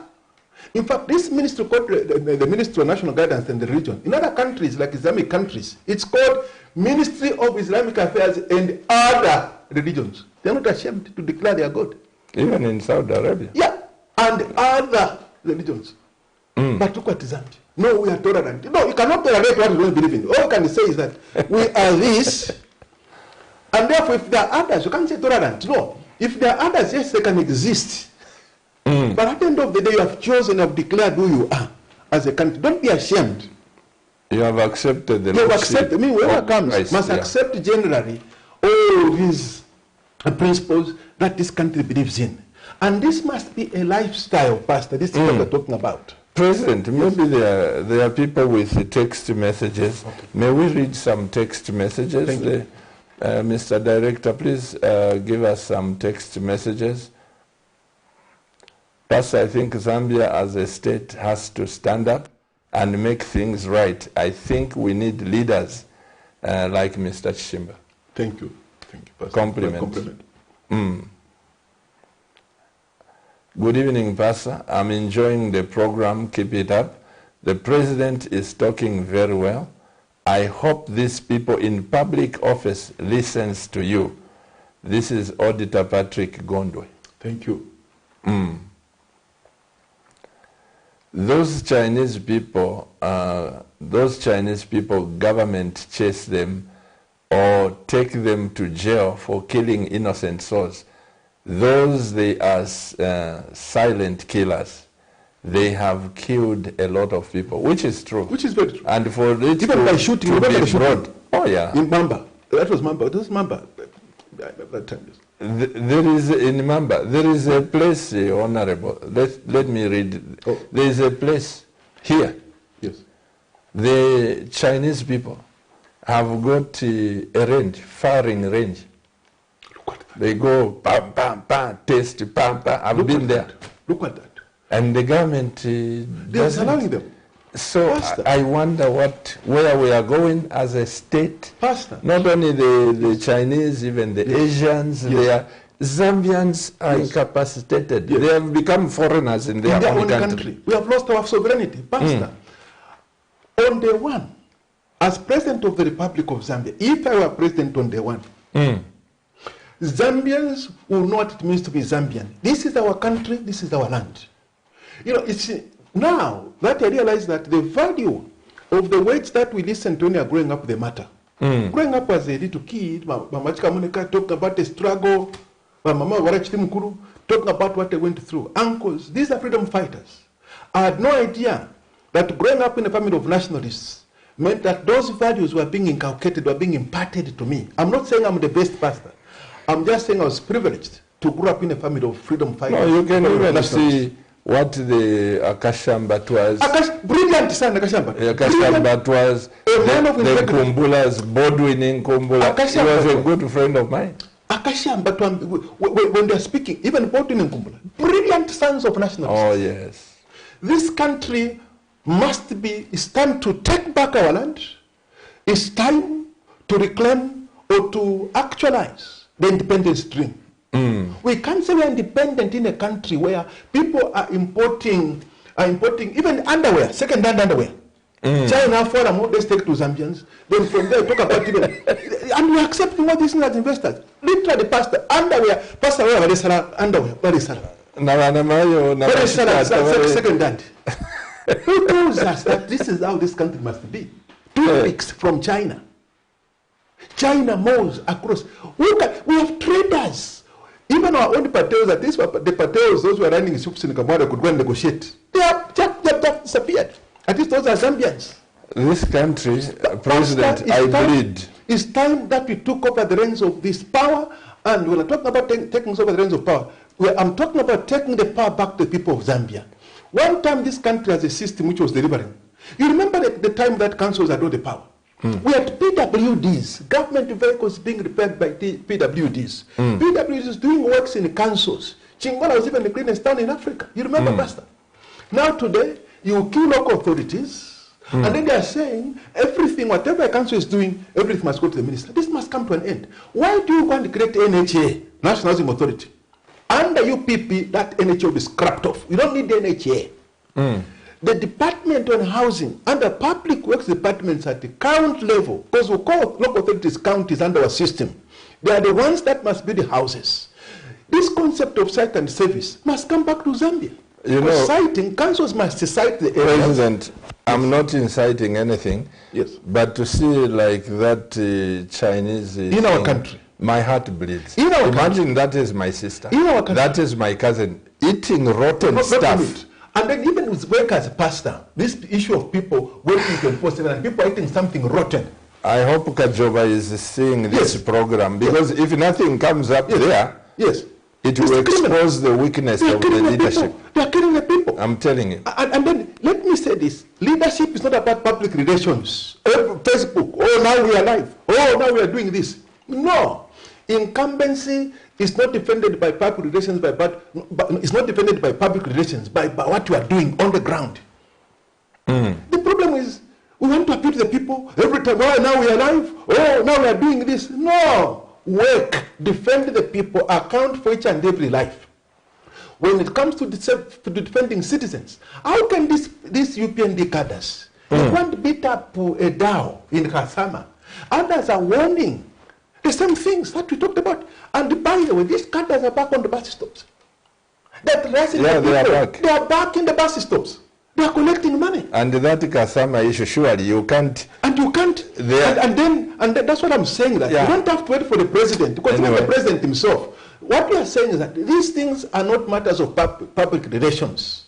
It's about actions. Securing this country. We have been saying, Pastor, it's time to scrap off even this issue of this position of district commissioners. Have one government in a district. And by the way, when I talk about the police service, we're talking about the reforms under the UPP plan. Under our plan, each county will have Department of Police, Kasama Department of Police. Now, the one in charge of that department at district level is in charge of the security of the people. Policing is not about mwachita report at inquiries now we can. No, we want to pay the police well because the police are very important. They are protecting the security of this country, of the people of Zambia. We want the police to be in the compounds, in the communities where the people are. That inquiries must be a place just for like receiving calls. And the police should not have political interference. Pastor, I'll give an example. I want to give an example in Israel. Maybe you think I'm biased because I'm Jewish. Let me give an example of when I was in America. Pastor, I was trying to call a number out. I was in Georgia, in a town called Waycross, Georgia. I picked to call the number from the hotel room. You start with 091, something like that. 09 something, then you press the country code like that. So start with 09. So now the 0, I didn't press the 0 enough. So I pressed 911. Then emergency. Oh, I cut. So I started now. Baby. Pastor, I'm not exaggerating. Under a minute, there was a knock on my door, hotel room. No. Now I'm ready to talk to So I said, hold on. I checked the police. So they come and say, you called the emergency. I said, no, I made the mistake. I was hiding. Pastor, as I was answering, they were busy searching the room. That in case there was somebody was trying to go in the room. They went to the toilet. One is interviewing me. No, you called 911. For your security. There was a call from this room, 911. They thought maybe there was somebody. You have been hijacked. Maybe there was a girl who was hijacked. You don't know, or there was somebody hijacked in the room. They thoroughly searched the room. So afterwards, after they checked it, I said, no. I started showing them the instructions. Look, to call outside America, you dial 0911. Now I didn't press the 0 hard enough. So that's how it went to 911. So they proved that actually. Oh, they saw that. Then they told me, okay, we have inspected, there's nobody, we don't want. Can you call reception now of the hotel? Tell them that officers are here and this is what we did. They wanted the record. So I called reception. That's when they left. That's what called policing. Our policemen and women are trained for that. We shouldn't underrate them. They lack equipment. No, they are professional. So what we need, Pastor, is this. Under our policing system as UPP, like here, you are here in Ibex, there must be 5 vehicles stationed on the roads. Each vehicle commanding 30 houses, another vehicle, so that if you have an emergency, like people in Kabwata, of which this government has failed, there's insecurity in Kabwata. That's why there must be, I think we must show them a lesson. You will call, from calling Kabwata from Yellow Shop, or from Zipas area, the moment you call, what you are calling is dispatch actually. They even know where you are calling from, by the way. The moment you call, they know where you are calling from. They know the house. Even now we have that system. Yeah. So the moment you call, they know where you are. And the dispatcher, the time they are saying yes, they already notify the police who are near there. And they will come to your house. That's called policing. Let's take up this text messages, President. Give me the one you showed, Mr. Director. Good evening, Pastor and President Chishimba. I appreciate your explanation that fight against corruption is indeed in vain. A lot is happening, covering debt under the carpet, corrupting a candidate in Kabwata, like you said. How do you chase a thief outside and leave one in the kitchen? Correct. Shame to the new dawn. This is Presido continue to impact knowledge in to these people. That is Edson. Another one, back to back, Mr. Director. Evening, Pastor and Honorable Chishimba. We really appreciate CAMNET for the enlightenment through this wonderful program. I wish to bring to your attention that here in Copperbelt, people are suffering by the Chinese.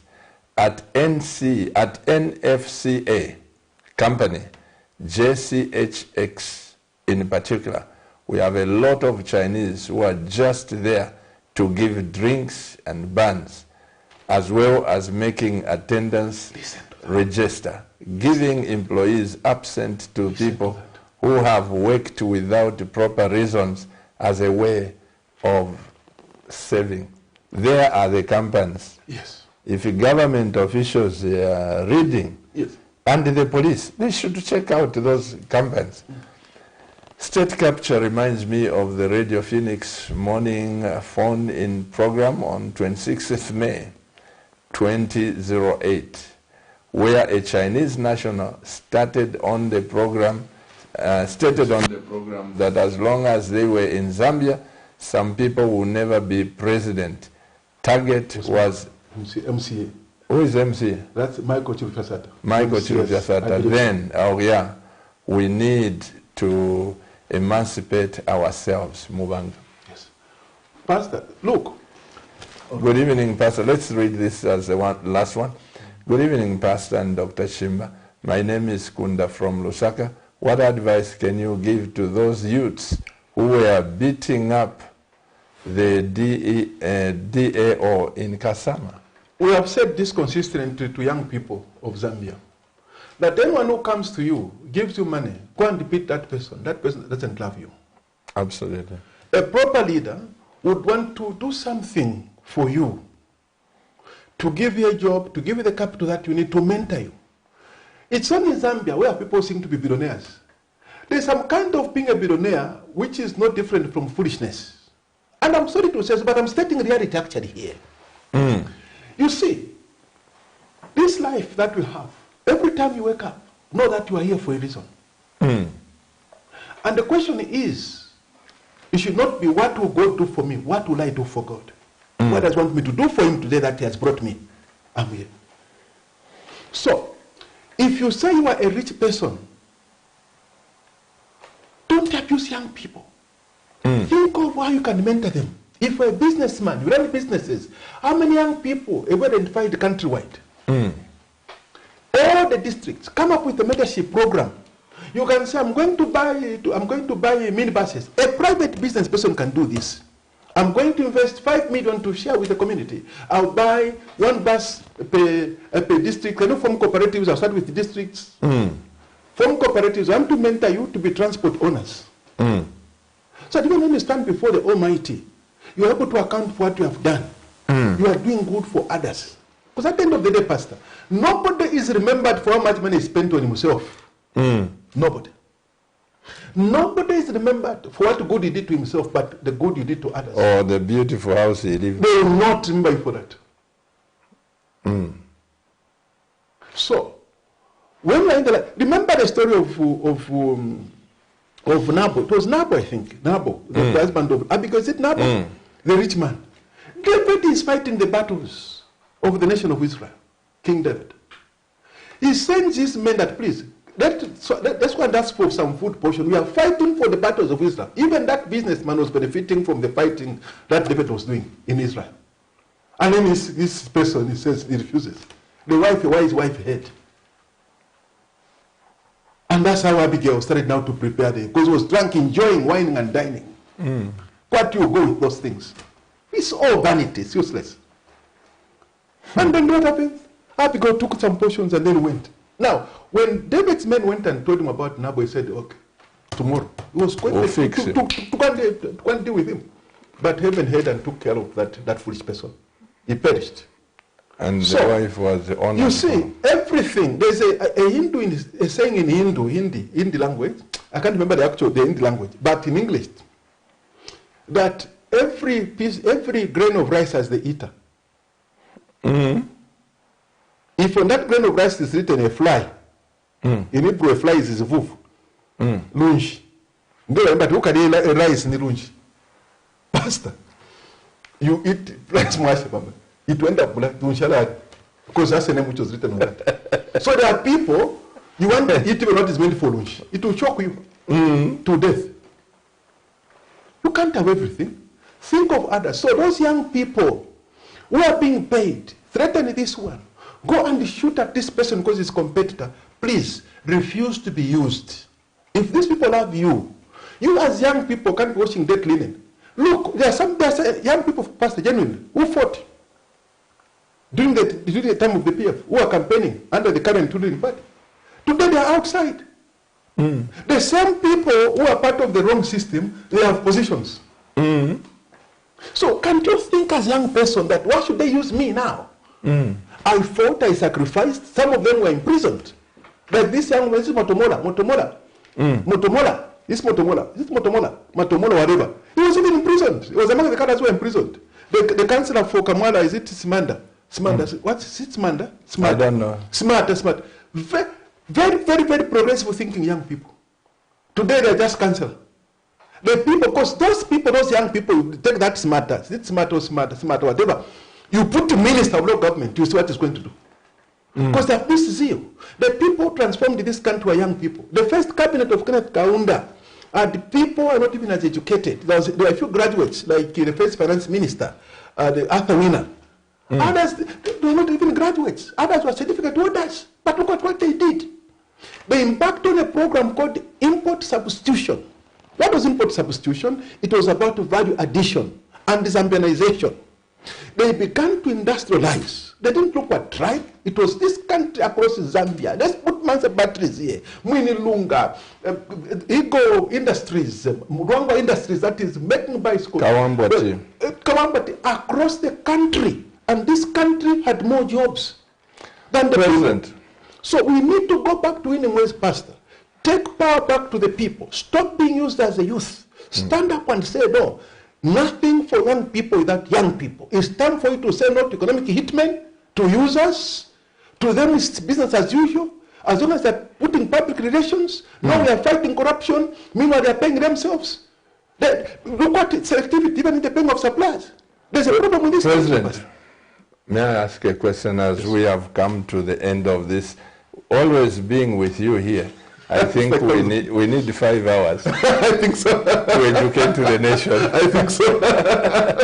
We need 5 hours. Thank you so much. Thank you so much. You are a briefcase of information. Glory be to God. Once opened, people can learn a lot. And next week, President, yes, from 20 hours, yes, 20:45, yes, my wife and the management of this TV, we've cancelled the programs, so to say.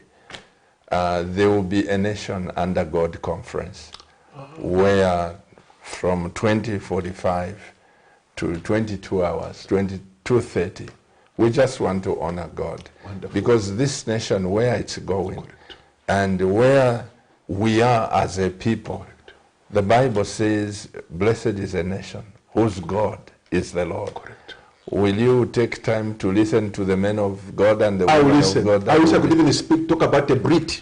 Yeah. Because when we're talking about the covenant, the word is Brit. Yeah. Now, Brit, in a covenant relationship, there is the supreme, in this case we're talking about the Almighty. We're talking about the holy covenant that this country has. And we have the covenanters, the Almighty, and then the people. Now, President Chiluba was careful. Sorry, Pastor, he was very careful when the words he chose, by the way. He said, and there must be an altar. Then there must be a sacrifice we put on that altar. Chiluba said, this is State House. I identify with it as an altar. And I therefore now bring this country under God. And he began to decree things. So what it simply means is, when you have a superior covenant, any person standing before any dark altar, it's fire. It's a matter of time. This country was given into the hands of the Almighty. It looks ordinary, it looks stupid, it looks foolish. But it's not. I can assure you of this. It's not. Pastor, may the Almighty bless you for what you have done for that conference. It's about time. The bitterness in this country, the division, the selectivity. I want one answer. That you can't, yes, if somebody has stolen, it's okay. But the Bible, when I'm saying it's okay to pursue, to complete my sentence, to pursue somebody who has stolen. But don't select.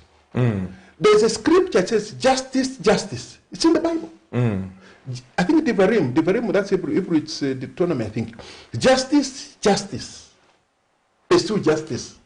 And this business of threatening people, you don't talk, we are coming after you. Coming after. We have the books. In our country. Even if you are talking something sense, you are threatening people. Why can't we just... It's for all of us, as citizens of Zambia. Nobody should feel threatened. She feel threatened, sorry. No single tribe or color must ever feel annihilated. Technical, systematic.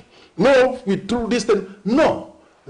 When we condemn division, division is division. We must rise above both and be united. We have said before, Pastor, that there's no part of this country that did not play a role in liberating this country. The people of Southern Province labored, Pastor. They sacrificed their cattle to give to the struggle.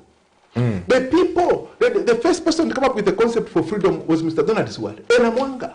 Everybody across the country united. There's nothing like a big or small tribe. We are all equal.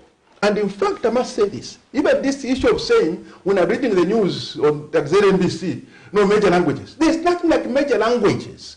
All tribes must be represented, all languages. They must be used for Namanga, they must be used for Luganda, whatever. All, not some, all. Because we have all equal worthy.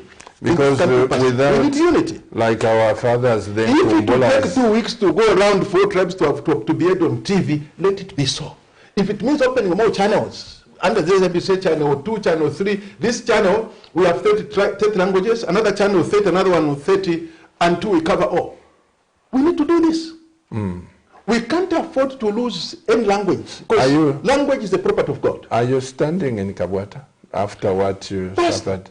We are now coming up with a system. We couldn't even now discuss. We come up with they knew we were going to win, by the way. We come up with a strategy. We went to Kabwata with the Frat of Israel as well as Ariel. Now have you got a candidate? No, we have not fielded anybody. Our plan now is this, Pastor. We have come up with a strategy. Our lawyers are working out a system. When we adopt a candidate, that candidate must sign, must undertake that if I'm going to withdraw, like the traitor that we had in Kabwata, if I'm going to withdraw, I must refund the party and the republic. They must undertake. That's a good... But if I withdraw for any reason, unless for health, I must repay the party and the Republic of Zambia. We'll be the first company to sign such legally binding. Look at the money went on, Pastor, and do that thing. Yeah. Too much money, and yet without a conscience, just because the ruling party wants to have an advantage. We know who you met in New Kasama, Ngorere, Tokyo, have all the what? We shall publish if you want on our page the pictures, everything, all the satellite, whatever images where they were meeting, and the people, the faces. We know all of you who did that. But know that there's one who sees. You saw everything that you did, and it's not good to abuse this country like that. President, it was my honor. Me too, to have you on behalf of my wife, the CEO, on behalf of the technical people, thank you, and the cabinet members of staff. Keep on praying for us. And I'm not a journalist, so if I ask you questions that throw you off guard, just understand that I'm a pastor. I want to understand certain things. May God bless you and greet our mother. Amen. Thank you so much. Thank you so much. Dear Cabinet TV, we come to the end of our program tonight on National Matters. I've been your host, Pastor Moses Chilwan, my guest, President of UPP, Dr. Chishimba, Saviour Chishimba. May God bless this nation. Keep watching Cabinet TV, because I tell you, Cabinet TV is not just another channel. Bye-bye.